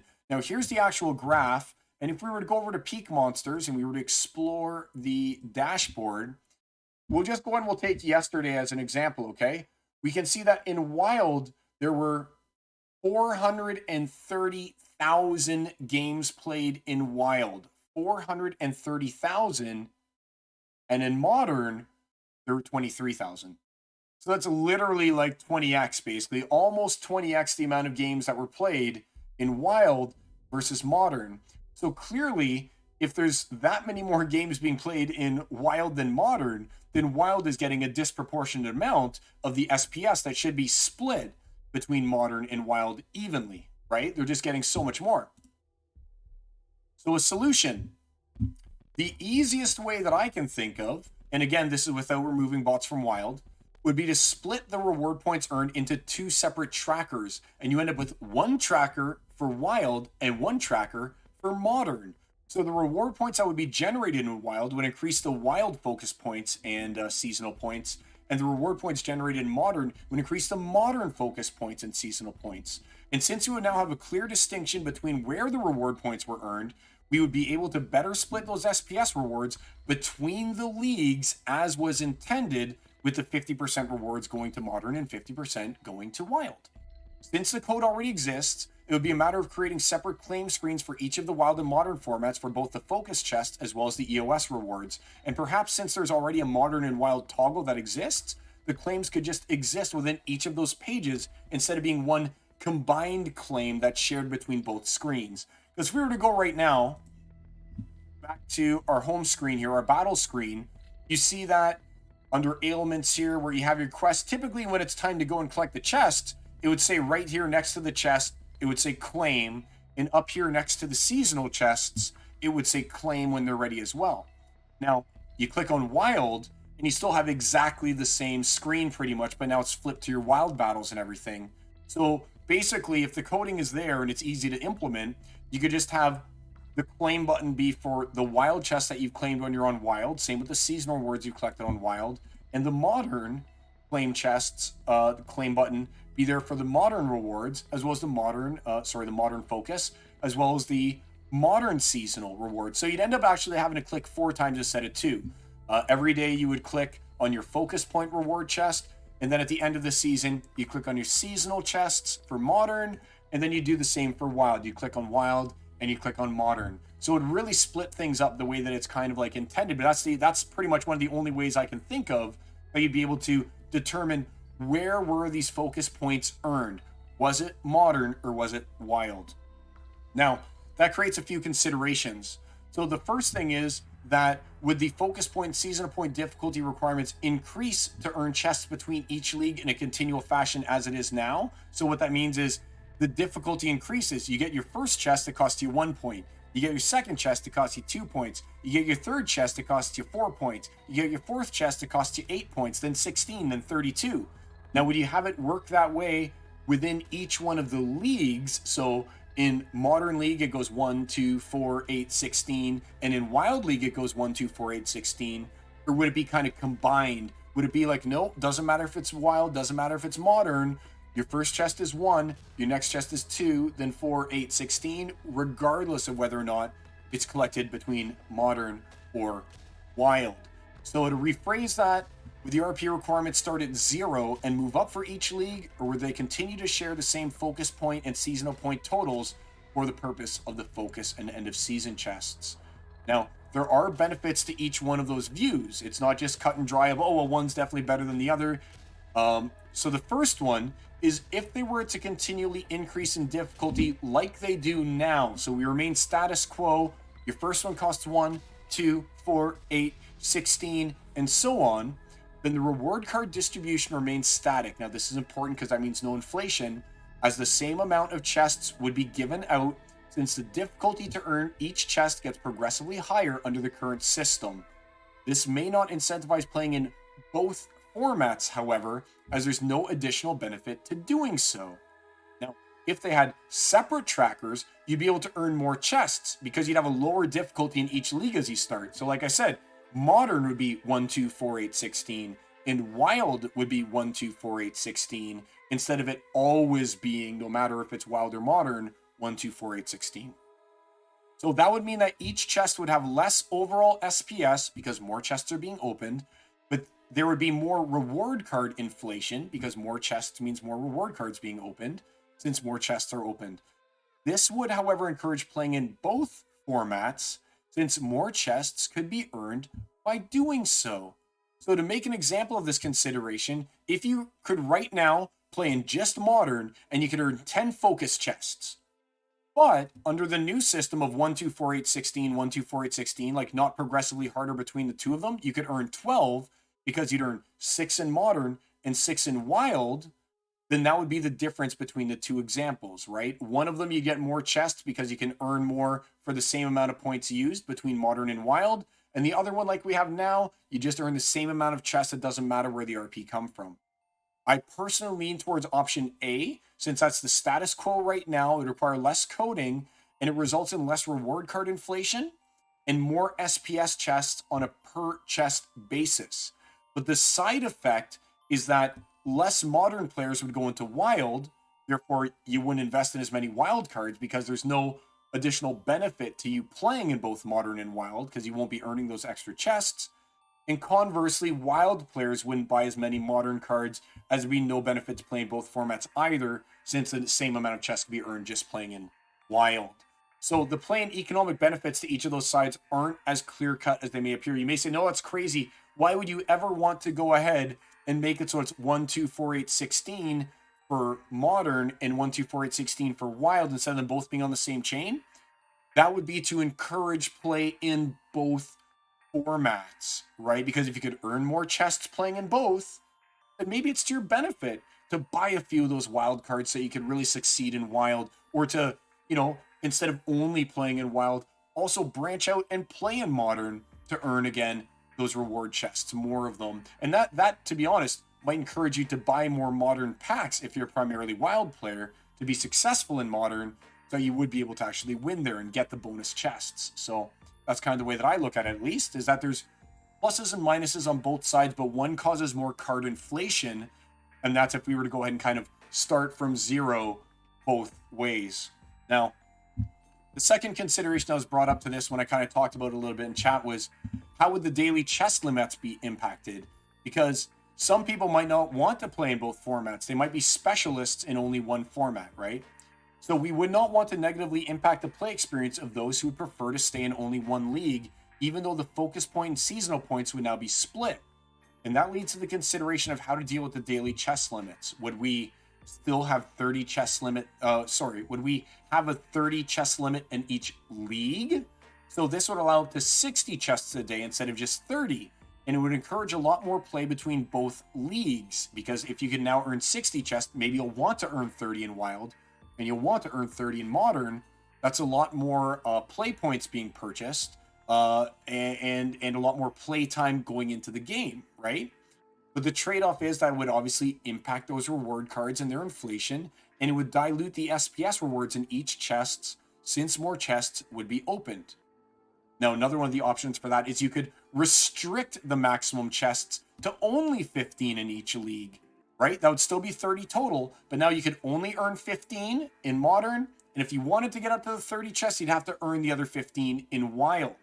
Now, this wouldn't impact any players who earn under 15 chests daily, but those who play in only one league and buy energy to max out 30 chests a day would now not be able to do so, and would have to play both formats to continue to earn their previous chest amounts.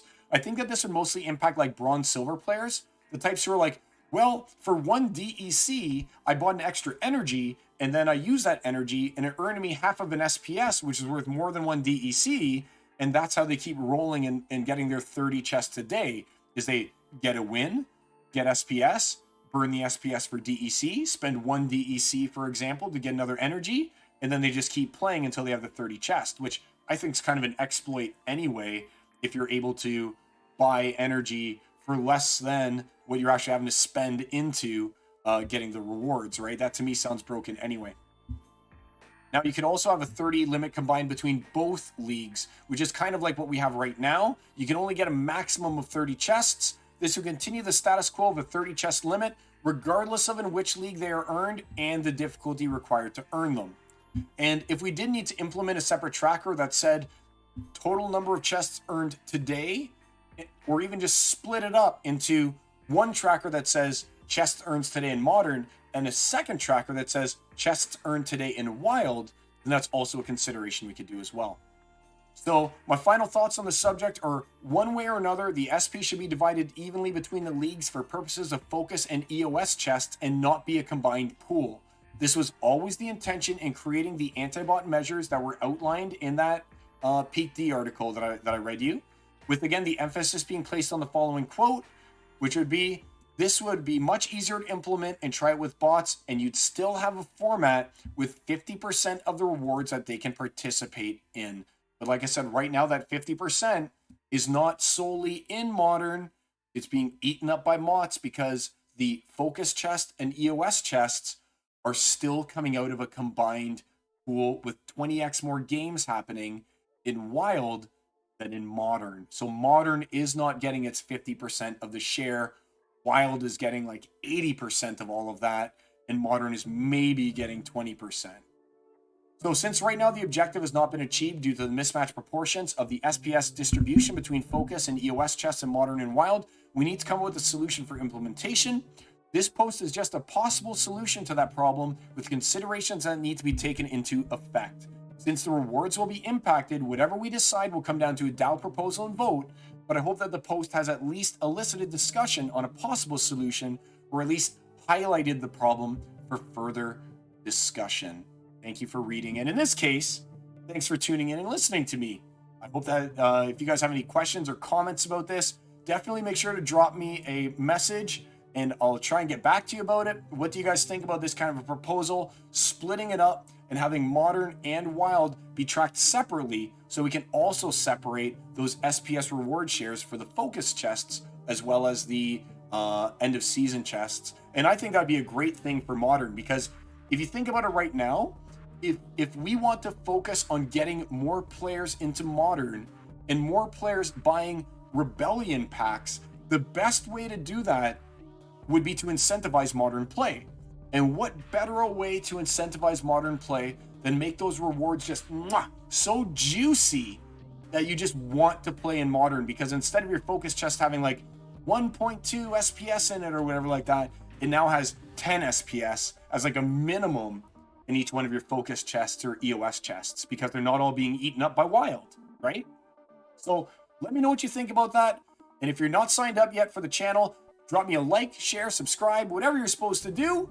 And thanks for tuning in, my friends. See you next time. I'm the Psy. Till we meet in Splinterland. Peace. All right. I gave my little speech there at the end because I kind of like pressed record on that so I could turn it into a separate YouTube video. You guys know I like to do that. But that's kind of like my thoughts and stuff like that on the SPS distribution, because that's been a big topic of debate in all of Discord. Is Modern is not getting its fair share. It's not getting its 50% like it should be. So let's read what we have here about this. All right. Those ads are brutal. 1 minute and 30 seconds of interrupted stream. No, Jimmy, no! I don't even want the ads. All right, buddy, I gotta tell you, they're basically harassing me to put those ads in there. Like, they send me an email a day and give me an exclamation mark saying, monetize your account. And buddy, you have no idea. It's like 3 cents. You guys watch this are inconvenienced for 3 cents worth of ad revenue. And I'm like losing my mind over it, but I'm just tired of always delete everything every day or whatever like that. And I can't block them. I did it just to get rid of them. Sorry, buddy. That 1 minute and 30 seconds of your life was for me to earn like a quarter of a penny. So sorry, buddy. My apologies. That's why I like to wait a little bit to make sure you guys can all join in on the games. All right. So Uther says, I think they just want to keep bots profitable. I think they could easily have 4 leagues with a botting and not botting Modern and Wild, but the botting league wouldn't earn enough for the farms. I absolutely agree with that. I also think that it goes deeper. I think what could also be happening is that if they lose the botted league in Wild, how many games is it going to show on like the app radar and stuff like that? Like, how active is it going to show that Splinterlands really is? Because I'm telling you right now, like, of those games that are being played in Wild, I wouldn't be surprised if 90 to 95% of them, to 98% of them even, were botted games. Like, my games that I play in Wild, those are botted games. Like, straight up, those are botted games. All right? I bought in Wild because everyone bots in Wild, and I'm not as good as Xbot. All right? I'm good. I'm not Xbot good. All right? I'm not that good. So, I mean, I bought in Wild too. I'm part of the problem. I would still play if bots didn't exist. But how many people would play if bots didn't exist? And that's kind of like the problem. Like, I already know, I'm not going to name any names, but I already know that a lot of the big name players don't even play the game. They literally just take their accounts. They don't play. They don't invest any time in Splinterlands. And they either bot 100% of the time, maybe they do their own brawls, but for the most part, they have bots or they have scholars that play for them. And we're talking the big name players don't even play. They bot or they use a scholar. So when our biggest names in the game, our highest rollers in the game, don't even play the game themselves, what would happen to the game if suddenly we also said, oh, by the way, you guys who aren't even playing and the only way that you're even interacting with the game is through a bot, now you can't bot anymore. What's our real player base at that point in time? We would know the answer to that question if we ban bots everywhere. So I think in a certain degree, they are afraid of what would happen if we ban bots, you know? I know for sure the rental market would tank. The rental market would be gone. Like, I'll show you guys some of my rentals right now. Where is my stuff? All right, I'll open it up. So if I were to go in and I were to look at my collection right now, this is my rental account, okay? Like, take a look. Mayan 77, Boldy XXIV, Ed 3, Boldy XVI, so it's another Boldy account, Dan 60, JFK 5th, Koi 64, Leeching 1132, Imariel Pricefoof, Kurz 091. These are not real players that are renting the cards right now. You know? So if we were to ban bots, we would basically also be saying the rental system is done now. Like, there are no more rentals basically that exist because the Boldies and the Ghost and the Doug and the, I don't know, Har might be real because, I mean, he sounds kind of real, to be honest with you. The Benz 1206, the Mutt 77 of the world, the Cutie 006s and the Mulok 7X1 ISs, those guys would not exist anymore. These cards would not be rented. The rental income would go from my 464 to maybe, I don't even know, like maybe my Bakjira would still get rented. But the thing is, how many Bakjiras would be on the rental market? Like, if the bots weren't renting it, and the same amount of Bakjira stayed on the rental market, I mean, the rental price of this Bakjira wouldn't be 12.27. It would be a race to the bottom. It would maybe be 1 DEC for a 3-star Bakjira. So the rental market would cease to exist without bots. And that's a big part of the economy, right? So there's all these implications to banning bots in Wild. I really don't even think bots will ever be banned in Wild. And that's why we really need to separate it and have the separate leagues. And yeah, it'll cut into the bots' earnings, but I mean, at the same time, the bots aren't investing anything else into Splinterlands except for this rental market. The bots aren't being like, gee, I better go out and buy some Rebellion cards. No, the bots don't care. The bots are like, whatever cards I have in my account and whatever cards I can rent the cheapest from Silence, those are the cards I'm going to use, and I want maximum extraction based on those cards. Those accounts are basically, they're not even there for the SPS. They're there for those reward cards that they're hoping to farm, because when they win a match, they're like, I earned 0.0001 SPS. Yay me! They're like, hey, my 1,000 accounts, out of those 1,000 accounts, maybe 500 of them each earned one chest, and out of those 500 who earned one chest, one or two of them each got a legendary reward card. And that is how I'm going to make my money, is when I can eventually unlock those reward cards. So I think that these bot guys are going to wise up anyway when they're like, oh, geez, these reward cards, which is all I'm really working for right now, are actually worthless as well. And it's like, why? I think they might leave on their own. It might be its own anti-bot measure, just based on the fact that they're not earning SPS because they're not really staking a ton of SPS. They don't have SPS that's really staked to earn anything. A lot of them exist just to be like ratings inflation for other bot farms, right? They're not earning anything. They just exist to let other bots win, right? And the reward cards aren't going to be able to be unlocked because it'll be a net negative. It'll be a loss for them to unlock them. So just by virtue of the soulbound unlock being 18x, it might never get unlocked, you know? All right. Yet with that 23 games, the wait times for matches aren't that bad. I agree with that, Uther. So I mean, like when we are talking about modern, like I never have a problem with wait times. I play high diamond. I never have to wait more than like 15 seconds maybe for a match, because those of us who are playing and dedicated to the game, we love the game. I mean, I play every day.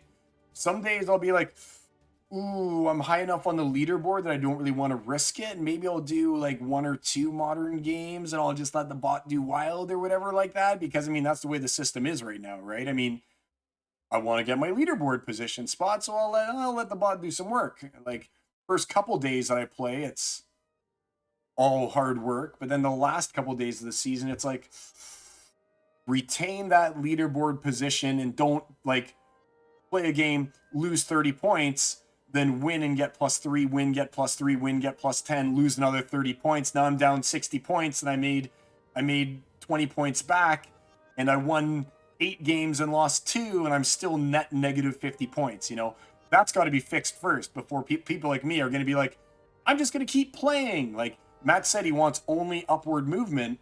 When that happens, I will gladly just play like crazy, all my energy down to 0. Well, not down to 0. I like to keep it at 50%. Whoop, I like to keep it at 50%.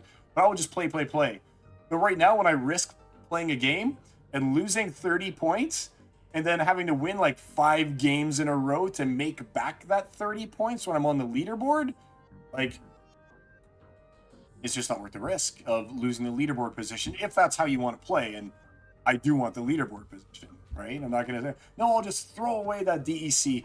It costs me DEC every season to rent the SPS that I need to be able to stay at my 10x multiplier. If I don't spend something like almost 7,000 DEC a season, I like that's my costs just in SPS rental fees to be able to do what I do and play the game, right, at a 10x, is I have to pay out 7,000. So if I can earn back 10,000 by staying on the leaderboard, you bet yourself I'm going to do it, because that covers my next season's SPS rentals. You're not getting rich off the leaderboard like when you're coming in 40th or 35th or something like that, but it at least covers my investment into the SPS rentals that I need to make to play the darn game at this point, because that's the position that they put me in, is you need to rent SPS, so now I have to be miserly since I'm not a whale, you know?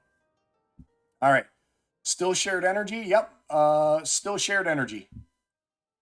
Banning the bots solves everything, doesn't it? It solves everything except for the economic issues that are going to arise. Yes, sir, birds, bees, and trees. I'd rather not share what I could play with that botted play. Exactly. And that's why, like I said, I wrote this little Hive post here. You know what? I'll post in here for you guys to just go back and read it. Maybe you guys can share it or something like that, or reblog it if you're those kind of people who know anything about Hive. I don't know a lot about Hive blog, but I've been told it's the place to go because, let's see. Because look at that. I made 21 cents for making this thing that took me a while to make. Oh, there's comments. This is an important change that we need to get into place. Thanks for writing this. I hope the Splinterlands team takes action. And it's an interesting view, but honestly, I'm tired of band-aids. Bots have to be dealt with, period. And most, if not all of these fixes won't be needed. Cheers. Yeah, exactly. The only reason we need these fixes is because Wild is filled with bots. If the bots left wild, then only humans would be extracting from that reward pool. And I'll bet that if we look at this, these bars, these purple bars would, they'd shrink down to looking very similar to the blue bars, right? And that means that the red bars would, they'd shrink down too. But these two bars, this purple bar and the red bar, they'd all look like this tiny little blue bar here. That's what would happen. Maybe even smaller than the blue bar, because Wild involves free to play competitively. Wild involves you having to have a bigger investment in cards. No, because since Wild, you'd be able to continue to use all the older cards and any cards you wanted, Wild would still probably have more games. In fact, I'll bet some modern players, I'll bet that it would actually create an interesting dynamic, to be honest with you. If Wild was earning more SPS per match, then you'd probably gravitate toward Wild. But if Modern was earning more SPS per match, you'd probably play Modern. So it'd be an interesting dynamic that would start to exist if bots were gone too. But like I said, this over here, this whole rental market would poof, disappear as soon as that happened. Bots should be banned. Untamed cards would go up in value. See, that's what I wonder. Would untamed cards go up in value? Right? And that's the thing. I don't think they would, because the demand, don't forget, all markets work, most markets work, on the principle of supply and demand. If there wasn't demand to fill accounts with untamed cards to play in Wild, would that increase the price of untamed cards, alpha cards, beta cards? I don't think it would. I think that if you have less people fighting for the same amount of assets, that the price of those assets would go down, right? Because supply remains the same, demand goes down. The laws of supply and demand then say that that asset would decrease in price. So no, I am going to be one of those contrarians and say that I don't think that that would increase the price. I think that would decrease the price of everything. If this purple bar turns into this blue bar or lower, even similar, the price of all assets goes down because there's less demand for them. This is the basic economic principle, right? So I'm going to be a contrarian, and I'm going to say that no, I don't think that's what's going to happen here. All right. See, I love your segments. Hey, I'm glad you like them, BBT. Happy Stray Day, Ank. Ooh, I don't know what that means, but happy Stray Day to you as well, Ank. Agreed, and you think there are still lots of bots in Modern? Well, Luther, I don't know, but I hope that we can get rid of all the bots in Modern. Then we'll actually see those Modern rewards for Battle SPS go up as well once they're gone. 4 leagues could work. Yep, 4 leagues could work. I can see 4 leagues with them being bots in each of those. But then even so, you've got bots that are draining the rewards. I could see, you know what I could see? Not 4 leagues, 3 leagues. And this is something I actually proposed like over a year ago. I said, well, why don't we do 3 leagues? We have Human, Modern. We have Human, what I would call Legacy, which is basically Wild, right? So we have Human Modern, we have Human Legacy, and then we have Wild. And Wild is just literally the Wild Wild West. You want a bot, go ahead and bot. You wanna play manually in Wild, go ahead. But then at least you have 2 Human leagues, and I would literally split it 33, 33, 33, right?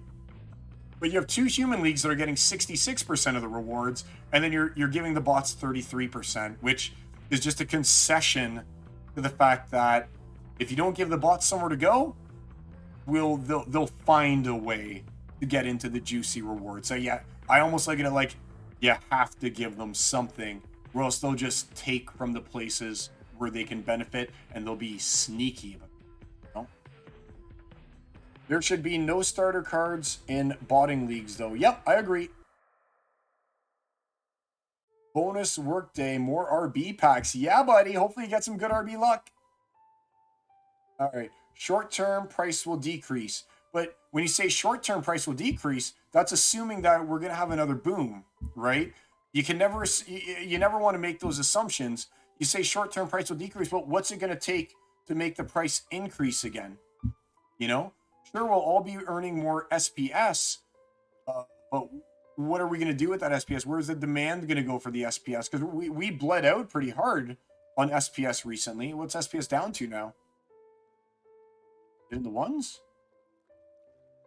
SPS 0.0224. So SPS price keeps going down right now, right? So I mean, I consider nothing a guarantee. I don't consider it being like, hey, if we get rid of bots, we're all going to get SPS and the value of SPS is going to go up. Well, no. We have to have utility uses for that SPS, for the SPS to go up. And we've got tons of uses for it right now and it's not going up. So to me, that's another thing that I hate when people say, well, you know, your reward cards don't need to be worth anything because you get SPS too. It's like, I don't care about SPS. I want to play the game. Sure, the SPS would enable me to rent less SPS to get the reward cards, but I want reward cards because reward cards enable me to play the game and not just play the DeFi staking once a week press collect button that is lands. Speaking of which, I should probably click on my lands here quickly, and then we'll talk a little bit about my thoughts on soulbound cards. So how does this work? I go to production. See, I come here once a week. I guess I did it previously because I did a change. I've been withdrawing my my DEC. I've just been withdrawing it. I don't care. I'm using it on Rebellion because lands to me is just bunk. I don't even care about it. SPS claim. Okay, yeah. So claim grain first. Like, look at this. Like, why do I care? Why do I have $120 in SPS plus 5 plots so I can get like 60? So it says 32.6. Let's see how much that goes to taxes.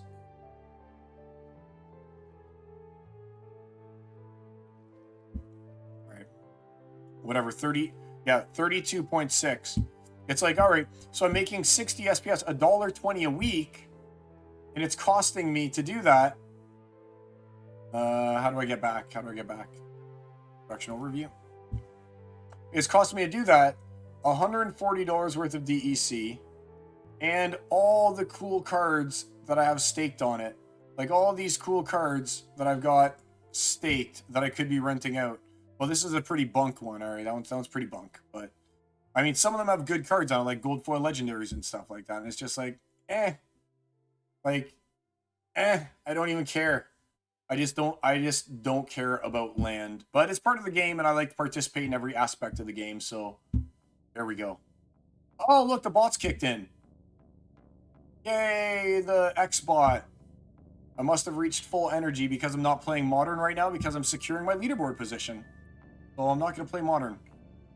Not with the way that things are set up right now. Like I said, I'm not going to take a loss, lose 30 points, then win +3, win +3, win +10, take another loss, lose another 30 points, and poof, there goes my leaderboard position. And surprisingly, the bot has gotten me into like a top 20 position in Wild as well. Isn't that crazy? Like, what is the de-incentive for me to not bot right now in Wild? It's gotten me into the top 20 of Diamond ranked in Wild at this point. I don't know, man. Things are messed. They got to fix it. Because I'm an anti-bot person, forced to bot. Well, I guess no one's forced to do anything. All right, that's a bit of a cop-out. All right. But I'm botting my main right now because I don't want to play Modern because I'll lose my leaderboard position because of how terrible their ELO rating system is. Like, that's messed up. That is not the sign of a functioning leaderboard or functioning point system when I'm literally like, I don't want to play. I don't want to play in Modern because it's like negatively impacts me to play, right? That's weird, isn't it? That's weird. So that's why I'm really glad that Matt's gonna be kind of like fixing that, to be honest with you. Let's see what the bot chose to do. Let's at least look at what El Botovich here said. This seems weird, bot. Why would you make a weird lineup like this? Okay. Oh, and see, you know it's against another bot, right? You know it's against another bot. But why would you do this? Why would you put the Pelacor Bandit in the second position? That doesn't even make sense, bot. Oh, that's right, because even if the card has reach, it still goes into the second position. That's right, it still does its reachy thing. And so he's gone with the triple demoralize in this. You can learn a lot from bots, though, I won't deny. You can learn a lot from a bot, which is something that's at least good. And my guy has additional attack than his guy. Oh, look at that. My Dumaki Orc is better than his Dumaki. I just thorned him out on his own retaliates. That's kind of funny, actually. Yikes. Retaliate? No retaliate. Yay. Uh-oh. Yes! Take that! Oh, he got his retaliate in. No! Yay! Oh, no! I don't know. I think it's looking pretty good for me here. Of course, I said that. As soon as I said that, he got me. Oh, no. He's done. You're done, son. The cool thing about Wild is having things like a Demented Shark when they've only got Chaos Legion really does, like, win you the game. Like, my Demented Shark here is what won me the game because it got me over his Demoralize. So, like I said, it is cool to, like, check out the way the bot plays and stuff like that. But look at this. If I were to have lost, do you know how many points I would have lost if I would have lost that match? And let's see how the bot's doing. Look where I am. I'm 18th on the leaderboard just using a bot. It doesn't make sense. It doesn't make sense. And Modern, like I said, oh, I'm going to have to play some games soon because I'm 39th on the leaderboard with only 84 battles played this season because I don't want to play. I don't want to play yet unless I hit 41st. When I hit 41st, then I'll play again. But I don't want to lose it. You are seeing in real time through my account and what I'm showing you the problem that exists right now with Splinterlands in its current incarnation and the way that the ELO rating works. You are witnessing it real time. Like, play this back to your friends. Like, I wish I was recording this part that I'm talking about right now so I could do it and say, here's the real problem with Splinterlands. You saw my bot play. My bot brought me into the top 20 in Wild. And in Modern, I don't want to play right now because a loss would just impact me so negatively with a negative 30 on a loss that I would end up, let's see what happened if I lost 30 points. Where's 3760? 3760. It would push me to 47th. And if I lost 2 in a row, let's go to 3730. 61.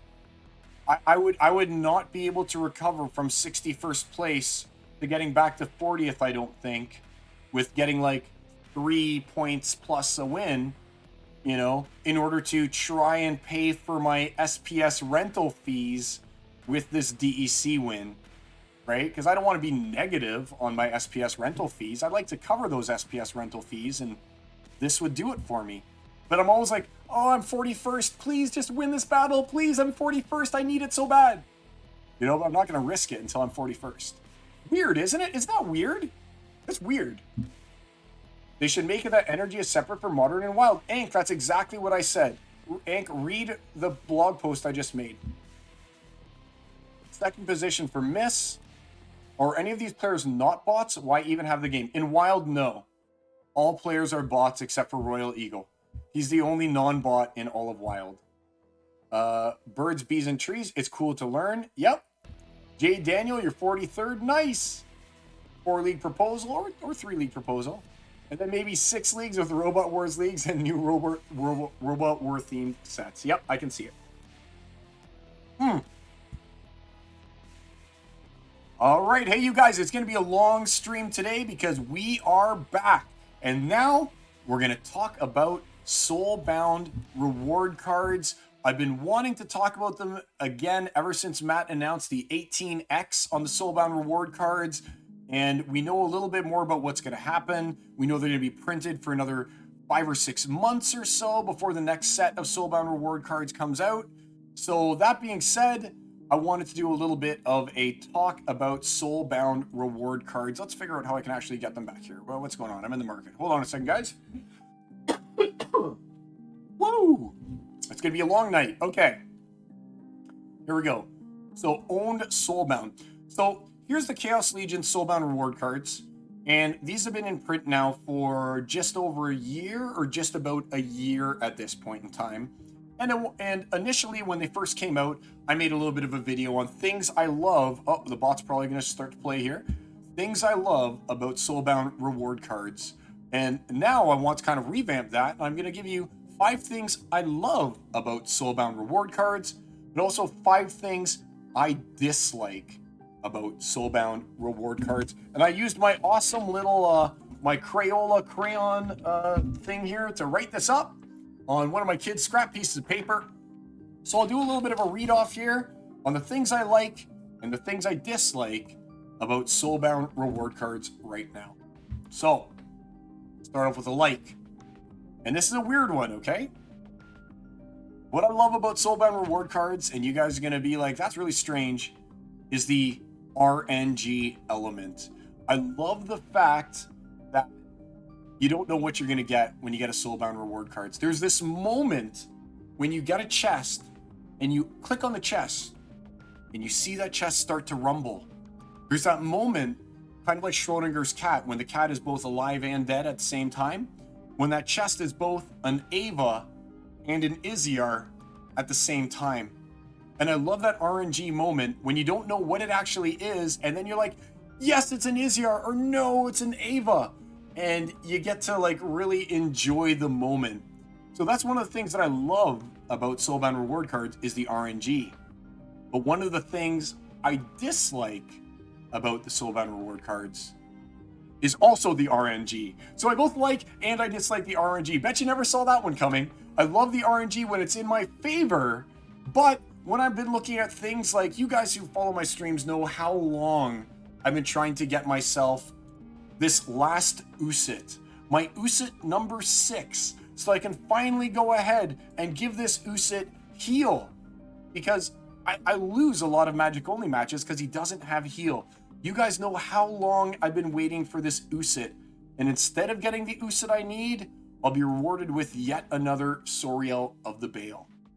So while I love the RNG component, I also curse and despise the RNG moment, because the RNG giveth, and the RNG it taketh away.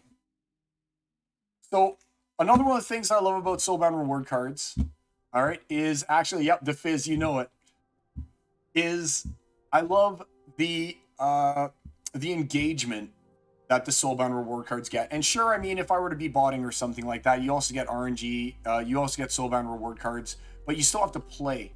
And there's a promise that was made that the Soulbound reward cards could only be earned through play.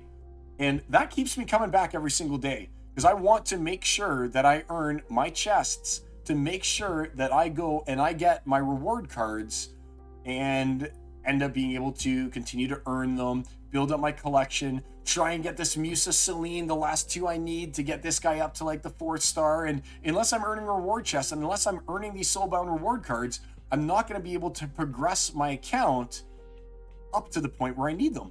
So having these Soulbound reward cards, it actually keeps me engaged with the game, since the only way that I can earn them is by playing. I can't just buy dust from a store, right, and then use that dust to get whatever I want. No, the only way I can get these is by playing daily, earning my chests, and that keeps me engaged. It keeps me coming back. It keeps me here every single day grinding out. And like I said, whether it's through a bot or whether it's through playing manually, it keeps me here in Splinterlands looking at these rewards, engaging with the community, engaging with the game itself. Now, as I kind of alluded to, one of the things that I dislike about Soulbound cards is the amount of time that it is taking between each release of the Soulbound card sets. The fact that we're going to be going another 6 months with these same Soulbound cards, when there's a lot of people who've already got the max, like for the most part, my commons are getting up there, except for the bad RNG, right? But my commons are all like level 9, level 10 with a good number of excess. Like I've got, for instance, 89 extra coastal sentries right now, but there are people who have like hundreds and hundreds of extras of pretty much every single card. So the amount of time that it's taking for the next set of reward cards to come out is on my dislike list. And I also feel that it doesn't keep it coherent with what's actually happening in the game itself. These Chaos Legion rewards, right, are from Chaos Legion. Meanwhile, the set that's actually out right now is Rebellion. So in my mind, when a new set comes out, or shortly after a new set comes out, that's also when we should have the new series of reward cards coming out. And by doing that, you keep everything nice and consistent. You've got Chaos Legion rewards with Chaos Legion, you got Rebellion rewards with Rebellion, and you also don't run into a position which, if the goal is to release a new set once every year, if these Chaos Legion rewards here were to go ahead and they were to continue to be printed for another 6 months, well, that takes us only 6 months away from rotation of Chaos Legion, and that means that Chaos Legion will rotate out of Modern, and that means that there'll be a lot less playability for these cards, because you'll only, once they're unlocked or once they go out of print, only be able to use them for another 6 months in Modern. Whereas if they kind of came in at the same time as the core set or shortly after, it'll leave you with a lot more time to be able to actually use these cards. So if the intention is one new set every year, then we're going to run into a problem with, like, for instance, these Chaos Reward cards of the set finally goes out of print, the set's finally able to be unlocked, and then you can only use them in Modern, at least in this case, for another few months before they completely rotate out of Modern, which wouldn't be the case if they were released on a more consistent basis along with the core sets themselves. Another thing that I love about Soulbound reward cards, because we're going to kind of go back and forth through one thing I love, one thing I kind of hate, all right? And yes, indeed, DeFizz, that does make the 18x unlock very silly if you're only going to be able to play them for 6 months after they're unlocked, or even 5 months after they're unlocked. Because if there's 6 months to go and we're near the end of January, I mean, that could take us to only having 5 months once they're unlocked. But another thing that I love is that you can't just go out and buy these cards. And that kind of falls in with the other thing that I like about keeps you engaged in playing, is I can't just go out and be like, well, you know what? I want to go and I want to get myself that 3-star Izzyar, so I can just go ahead and I'll just throw some money at the game until I can go and I can buy that 3-star Izzyar, you know, because I want to be able to have a Martyr Izzyar. Now, that is bad for new players, but at the same time, from the perspective of, hey, you know what? It's actually special when I get one of these cards. It's actually like, yes, it's a cause for celebration when you get a card that you need. I think that in itself has value, right? Instead of it just being like, oh hum, I want to go and I heard Dark Dead Blast was really good, so I'll just go and I'm just gonna go and I'll just buy myself 1, 2, 3, 4, 5, 6 Dark Dead Blast to get it up to 3-star. I'll just throw some money at Dark Dead Blast. I like the fact that you can't just buy it, and I like the fact that that these cards are things you have to work for and you have to endure, like I said, that RNG to get the cards that you want. Now, it's a bit controversial because, like I said, I both love and hate the RNG. Now, something that I hate about the Soulbound reward cards is the 18x unlock. I know that I've kind of talked about that already, and I do feel like it is way too expensive as well. From a player perspective, I know what they're trying to say about the economy and trying to make the value of the reward cards still be equal to the value of like the cards within Rebellion, so that there's no like inflation that goes on the market and you can't just go and buy a bunch of cheap reward cards and that's all you have to buy without investing in other things, and it dilutes the value of every card because there's so many of them out there at so cheap that you don't have to buy anything and you can just use reward cards. Like, I understand the whole concept of why they want the 18x unlock. However, as a player, I want to be able to unlock these cards so that I can sell my extras on the market and buy the cards I need to play. Because I, and a lot of other people, not everyone of course, like there are people who are just extractors, but I and a lot of other people, we just want to play with the cards. And me being able to say, hey, you know what? I've got 2 extra Sorial of the Bale. I'm happy to go and for a reasonable unlock cost, take these guys, unlock them, put them on the market, sell them, then take that money and reinvest it into getting the 2 Musa Selines that I'm missing, you know, so I can go and I can get my Musa Celine up to a 4-star and keep that competitive. You know, you end up trading almost one reward card for another reward card. That an 18x unlock, unless you're somehow able to roll the profits from one of them into being able to unlock and buy another one of them, you're going to be constantly putting money into the unlock. And don't forget that 18x isn't just 18x, because if you're going to put the card on the market, now you've paid the 18x unlock fee, but you're not just going to list it. for the 18x unlock, right? Because I mean, then you don't make anything on that. And I mean, the purpose of putting it on the market, when you put it on the market, is to, you know, make something on the card. Whatever your purposes and intentions are, what you're going to do with that, those funds when it sells, your purpose is to make something. So not only is it going to be the 18x unlock, but on top of that, there's the 6% seller's fees, right? The 4% that the company takes, and then the 2% burn, or whatever that equation is. I might have it wrong. So there's that 6% seller's fees. And then on top of that, so now you're at the 18x burn, you're at the 6% seller's fees. Then there's whatever you're going to want to make on it. So if the unlock fee is like, let's just go with a random number. Let's say the unlock fee for one of these guys ends up being like $5 or something like that. It's $5 to unlock Musa Celine. Well, on top of that, you've got the 6%, which is another 30 cents. So now you're at $5.30 pretty much as your baseline before you even make anything. And now let's say you're like, you know what? I want to double up on this. I'm just going to sell this Musa Celine for $10. Cool. You sold Musa Celine for $10. Now you've got $10. Now with that $10, I guess you could buy another one of these cards that someone else is going to list for $10, or you can roll 5 of those dollars into unlocking another card, putting that one on the market, selling that for your $10. Now you have a whole $10 after unlocking 2 full of these legendaries. Now that those costs could go up if you use vouchers to pay for 50%, entirely possible. But as long as you can trade one for another, I don't think it'll be that bad. But an 18x unlock is going to make it very difficult for the players. A 2x unlock is great for land and the staking DeFi system that there is there. But I feel like as a player who, I'm not going to be selling these cards except for 2 Sorrel of the Bales. I'm a pure buyer, basically. When you look at my account, I'm a pure buyer. I am going to need to just spend more than I should if the unlock was lower. And don't even get me started on what the unlock fees are going to be for things like this one old gold foil Izzyar that I have just kicking around, that I was like, I'll be able to sell this gold foil Izzyar and buy a bunch of the Soulbound reward cards that I need.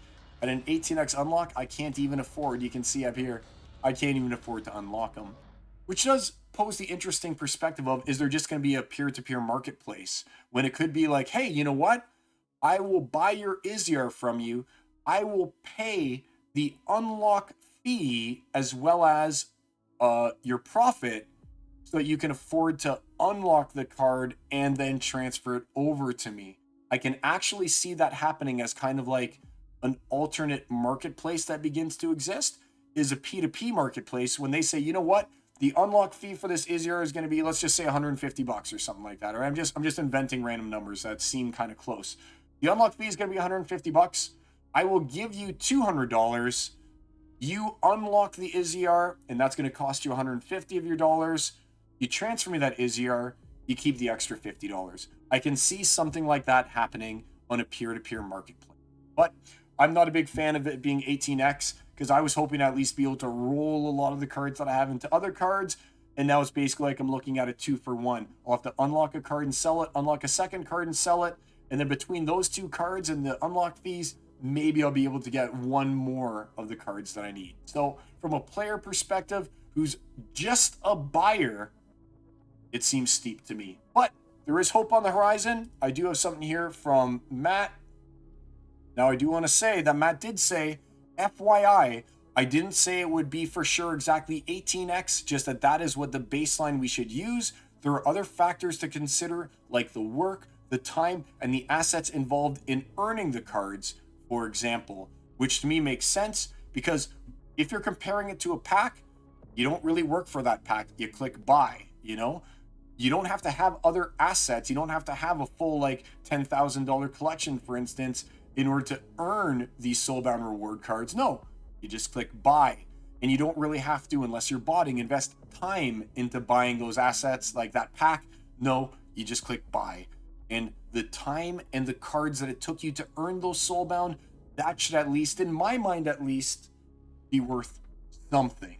So I like how Matt said this. Hopefully it comes to fruition. It doesn't end up being an 18x. I don't know what the answer is. I feel like somewhere between the 4x and the 18x is probably appropriate.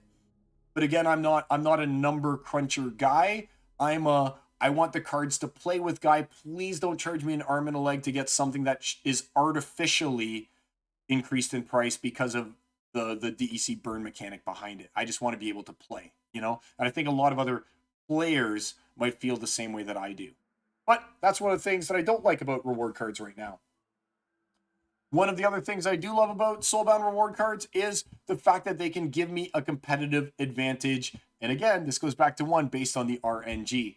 If I end up being one of the lucky first players who ends up getting a Kulu Mastermind, for instance, that will give me a huge competitive advantage over someone who doesn't have a Kulu Mastermind. And not only that, but it could be like, whoa, that guy's got a Kulu Mastermind. I really want to get one of those. And it could keep the other players motivated, or me motivated, to continue to play, to get these last 3 Kulu Masterminds, for instance, that I need to get it as a 4-star. And I know that those players who put in the time, the effort, the skills involved in order to earn more chests, and the RNG has blessed them with Kulu Masterminds, like, good for those guys for getting that competitive advantage.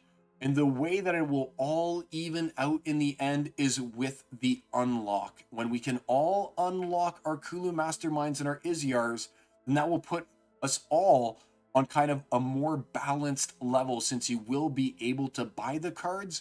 But until then, your time that you put in, the RNG, and the amount of chests that you earn and everything like that, based on your card quality and your deck collection and everything, they all have an impact on getting you that competitive advantage. Since, going back to point 2 of the things I like, you can't just buy these cards. They have to be earned through play, which is these and Gladiator cards are the only things right now that have to be earned through play, which I think is a great motivator to keep people playing and not just have everyone go and stake on the great DeFi system that is land. You can tell I'm a little negative about land. I got nothing really against it, but I don't want to just click collect. I want to get in there and do my battles, you know?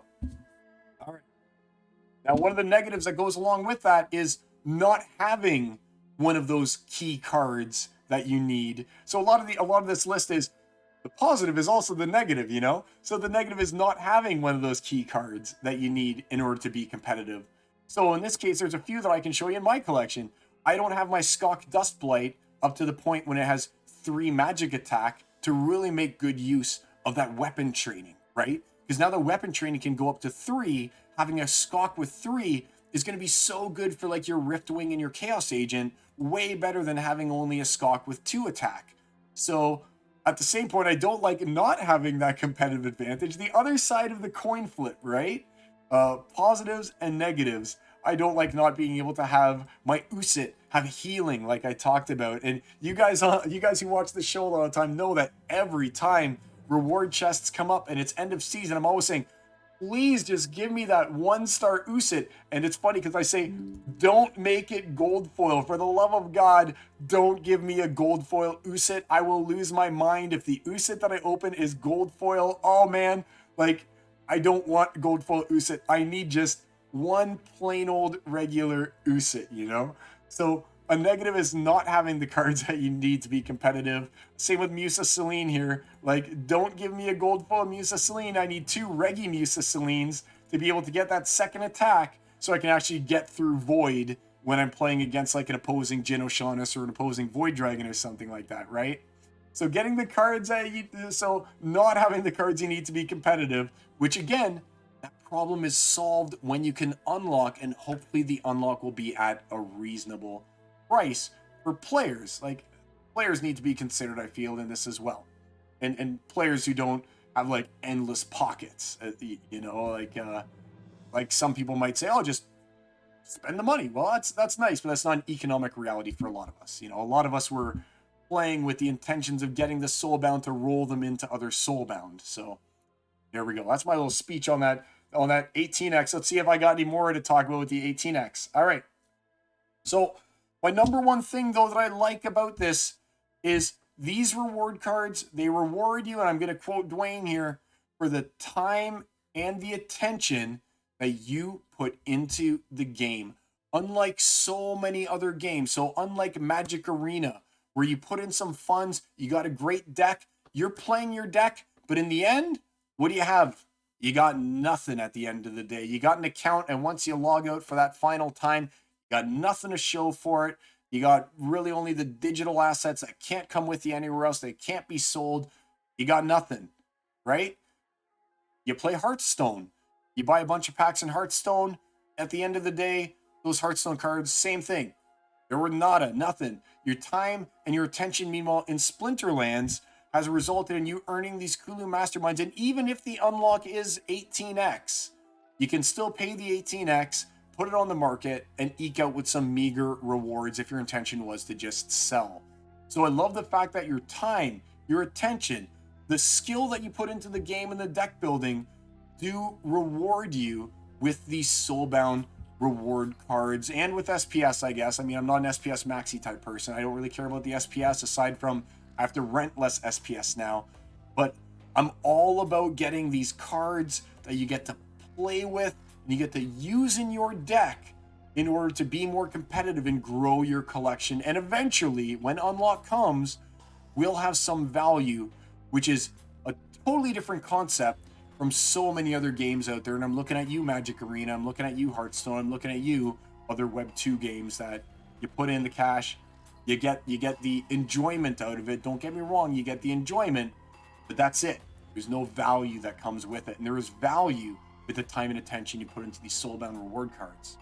And finally, the last thing that I don't like about the soulbound reward cards is it does provide a disadvantage to newer players. Something else that's rectified with being able to unlock them. But if a new player were to come into the game right now and they were to say, gee, I really like that Aves Sturgis. I'm an owl guy. I love owls. I really wish I could get Aves Sturgis because he looks really cool. Look at him. He's got that staff. He's got those cool chubby little legs. And yeah, I mean, I just love it. I just love his look even. They wouldn't be able to get Aves. They wouldn't be able to play Aves. They wouldn't be able to be competitive with Aves. They wouldn't be able to get him at all. So the disadvantage of all this whole thing, again, until it's unlocked, whatever the cost may be to unlock, is that new players are not going to be able to get these cards right away, which does put them at that competitive disadvantage, which is another one of the advantages, until they're able to earn the soulbound reward cards. Now, there was some discussion about dusting cards, which if you look at, I think it's Hearthstone, and you look at other games like that, you can take cards that you have too many of, you can turn them into dust or powder or something like that, and then you can use that powder to craft the cards that you need. So I can totally see something like that being implemented into this game in regard to the soulbound cards. This is like point 11, the bonus point, dusting, the possibilities, right? However, I don't feel like dust should be something that you can buy from like Splinterlands, the developer, like the game. As long as dust isn't on the market, and dust itself is also soulbound, I feel like that would be a great way for new players or existing players to be like, you know what? I got 3 of these Avas, and I have 0 Izyars, and I know that Izyar is better, and I know that on a 3-to-1 basis, if I were to burn 3 Avas into dust, that would give me enough dust to buy an Izyar, and I can see that if when unlock actually comes, that they give the option, instead of unlocking, to also dust cards and use that soulbound dust to get whatever cards that you need. Because at that point, you will have already had the competitive advantage. You have already endured the RNG. They would have already gone through the life cycle of that reward set. At that point in time, you can buy the cards on the market. So at that point in time, in my mind at least, it's safe for you to then be able to dust these cards to be able to get the cards that you personally want to play with, instead of being stuck with a dozen Aves and not having your Izyar being able to martyr. So there we go, guys. I hope that you guys enjoyed that. Those are my top 5 likes and my top 5 dislikes for these soulbound reward cards. And I'm really excited to see what the future holds, what the next set of these reward cards hold. Are they still going to be soulbound? Will they not be soulbound? Will it still hold the 18x multiplier? Will bots still exist, even causing them to be soulbound? Who knows? But for the time being, those are my likes. Those are my dislikes. Do you agree? Do you disagree? Let me know in the comments. And until next time, it's I the Psy. See you guys soon. Peace. Man, that was a lot of just talking again. How's it going, Wampus Gaming? Nice to see you in the chat. All right, let me catch up a little bit with some of these comments that are in here, okay? Woo! All right. Second position for Miss. Bots, wow, 43. Okay, here we go. So I'm caught up. All right. Mondroid. Hey, Mondroid. I play Wild on Clove 71 sometimes, but it's only because I'm camping Modern leaderboard. Mondroid, that's exactly the same as me, buddy. So Mondroid here in the chat is proving exactly the same point that I am, that I'm playing Wild right now, except I'm botting it. I'm not playing it manually like I'm sure you are, Mondroid, because I don't want to just lose my leaderboard position with a negative 30 followed by negative 30 followed by a plus 10 plus 10 plus 3 negative 30, right? Then there's no way I'm getting those leaderboard rewards if I get like one unlucky loss. And like I said, Mondre, you're probably the same as me right now in Modern. I am waiting in Modern for my leaderboard to get down to like, you know, I'm at 39, so I'm right on the cusp. I'm gonna have to play again soon. Please match me with someone who I could beat. But right here, I'm on the cusp of not being able to get that 10,000. And like I said before, I need that 10K to cover some of my SPS costs, right? And we also just saw the bot battle for me. Let's see how the bot did in Wild here.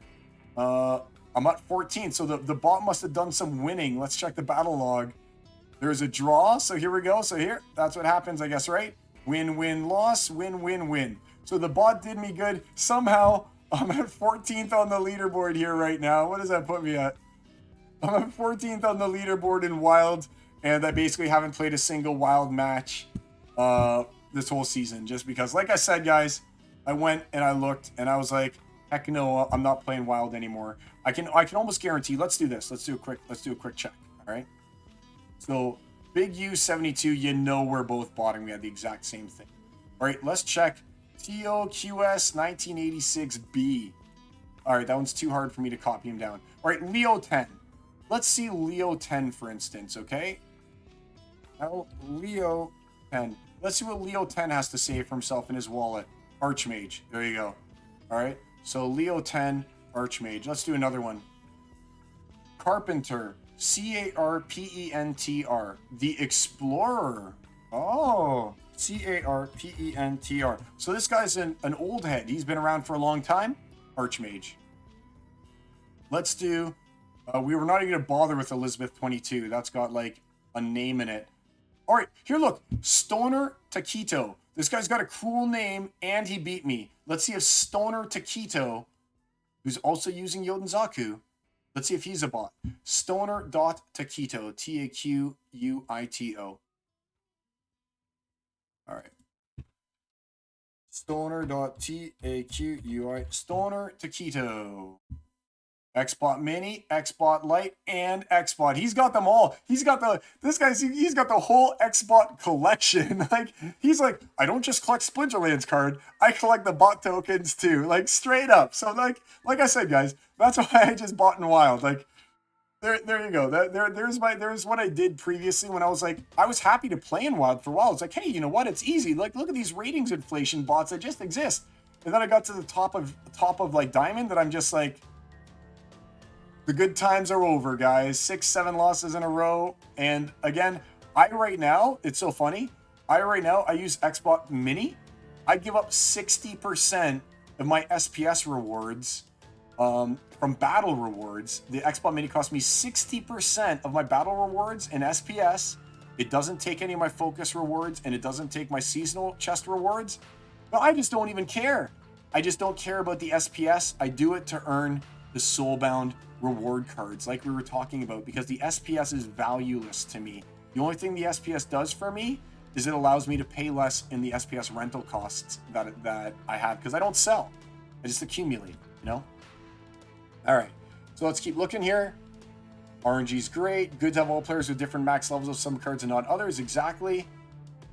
Unlock it being 18 is silly. Unlock is way too expensive. $99 for a legend, for max legendary. 83 for a maxed epic, 42 for rare, and 36 for common. That's crazy town. They should allow swaps instead of unlocks. I agree, and maybe that's where dusting might come into play. if you put an epic on the market for $83 against other current reward epics that are $5. There you go. So that's the disparity right now, is 83 bucks for an epic versus $5 for an epic. And I think I already said hi to you, Wampus, but hello again. There needs to be a trading store that Splinterlands can charge a middleman fee to let players trade. And that's what I was talking about, like a P2P marketplace, right? With that gold foil Izir that I have, for instance, right? It's going to be like, okay, I can't even afford to unlock it. I don't even have the DEC to unlock it, to even put it on the marketplace if I wanted to. So that's when I'm hoping that there's going to be, at least in Discord, a P2P marketplace when it's like, requested, one Izir, willing to pay X dollars. Please take me up on it. Send me a PM or whatever like that. And then they give you the money for the unlock and extra. And then you pay the unlock and then you give them the card, you know? Uther, I'd be looking to sell my account with all the rewards and gladiators at some point. That seems easier than 18x each card. But, and you know what? You could do it at a discount that way too, right? You could be like, well, otherwise to buy these cards, you'd have to pay 18x. Here's my whole account, and I'll only charge you 5x on each of those, you know? And you still you make out good that way, but then you don't get your account anymore, which sucks because I still want to play. I don't want to sell my account to make a profit. I want to be able to just get rid of the cards I don't want to get the cards I do want and not have to pay, like we were saying there, $83 for a max epic when you can get them for $5 in Chaos Legion, right? You don't need 200k SPS to buy the packs. Yep. People will be too scared to unlock cards at 18x without a guaranteed sale. You got it. And birds, bees, and trees had to run out. Well, welcome back, BBT. Glad to have you back. If you missed the segment that I just did on my top 5 likes and dislikes on Soulbound reward cards, I will be putting that up on YouTube as a separate thing. So, speaking of YouTube, I wanted to give you guys my thanks. Those of you guys who haven't subscribed yet, please feel free to do so you guys can get all these juicy notifications and stuff like that. But I want to say thank you to you guys. I just started like really putting up YouTube stuff in the past like 2 weeks really. And in the past 2 weeks, I've gone from like 30 subscribers to 126 subscribers. So I just want to say thank you to all of you guys who are on my YouTube channel. I'm a non-monetized person. The only money that I get is from basically DeFizz, who joins my Twitch channel and is a paid subscriber. So thanks again, DeFizz. You'll get thanks every time. There's a second subscriber, but I don't even know how to do it. How do I see my 2 subscribers? Let's see. It just tells me my sub points, but it doesn't tell me who they are. But I appreciate you subscribers on Twitch. And like I said, I'm a non-monetized person pretty much. I'm no After Sound. I'm no Infidel or whatever like that. But I definitely appreciate you guys subscribing. I'm going to post a link to my YouTube in here as well. Here we go. The Fizz is so cool, buddy. I'll tell everyone that he is for sure. So if you guys aren't part of my YouTube channel yet, give it a, whatever you're supposed to, subscribe, I guess it's called. Like I say, I'm just bad at these things. I have like no Twitter, and my Facebook account, I don't even give it out. I'm like, hey, it's the silence on Facebook. I literally use the silence on Facebook to send myself messages through Messenger. This is the purpose of the silence Facebook account, is to send myself Messenger messages so that I don't have to clutter up my own account with them. That's my life, guys. I am technologically inept. I'm surprised I can even do the stream that I'm doing right now. So, like I was saying, I wanted to get, when I first started talking today, I was like, I'm totally going to get some challenges. Hopefully Mondroid shows up. We'll do some battles. But now I've been streaming for 3 hours almost at this point in time. 2 hours and 48 minutes. And I just got to call it quits. But we will not stop until we get our weekly Splinterlands AI battle. All right. So what I want you guys to do, the first 2 people to do it, I want 2 Splinterlands characters, okay? Only one from each. Don't give me 2. That's cheating. I'll just take the first one. I want 2 separate people, each of you, to give me a Splinterlands character, and I swear to God, if one of you gives you Prunda, or whatever that thing's name, I'm going to snap. That, to me, is the most annoying thing on Splinterlands right now. More annoying than the 18x unlock is Prunda this, Prunda that, Prundaverse, Prunda I don't care. Prunda annoying to me. Prunda annoying, okay? Like, every time I look, it's just straight up Prundaverse in this Discord. I'm losing my mind when I go in and I'm like, let's see what actual information's in there. Scroll, scroll, scroll. Prunda, prunda, prunda, prunda, prunda. Oh, I'm dying. I'm dying. All right. We've already done dry bone, so I'm going to skip the dry bone. But we'll do Iziar and we'll do Venator Kinjo. So let me input these guys. Iziar and Venator Kinjo. To make sure I got them spelled right, just in case it actually looks for them. Items. So Iziar is I-Z-I-A-R. I think we got that right. I-Z-I-A-R. And Venator Kinjo is spelled... No, it's Chaos Legion, but I want all. Still want these guys. Where is he? V-E-N-A-T-O-R-K-I-N-J-O. V-E-N-A-T-O-R-K-I-N-J-O. V-E-N-A-T-O-R-K-I-N-J-O. All right. I'm out of coffee. Oh, I got one sip left, which is going to be perfect. All right. Let's see what the AI comes up with today. See who's going to win. Will it be Iziar or Venator Kinjo? Write me a short 3-paragraph story using the characters from the online Web3 game Splinterlands. Make it a story about a battle that happens between the characters Iziar and Venator Kinjo. Make sure to include descriptions of the special abilities, items, and spells that each character uses in the battle. Have a distinct winner and loser in the end. Have the winner say a funny and witty remark to the loser that rubs in the fact that they were the winners and that their opponent lost. All right. And Kinjo was his name. Oh, all right, I love it. All right, here we go. Do, re, mi, fa, sol, la, ti, do, do, ti, la, sol, fa, mi, re, do. All right, I am ready. Let's pump her out. Let's see our AI story of the week.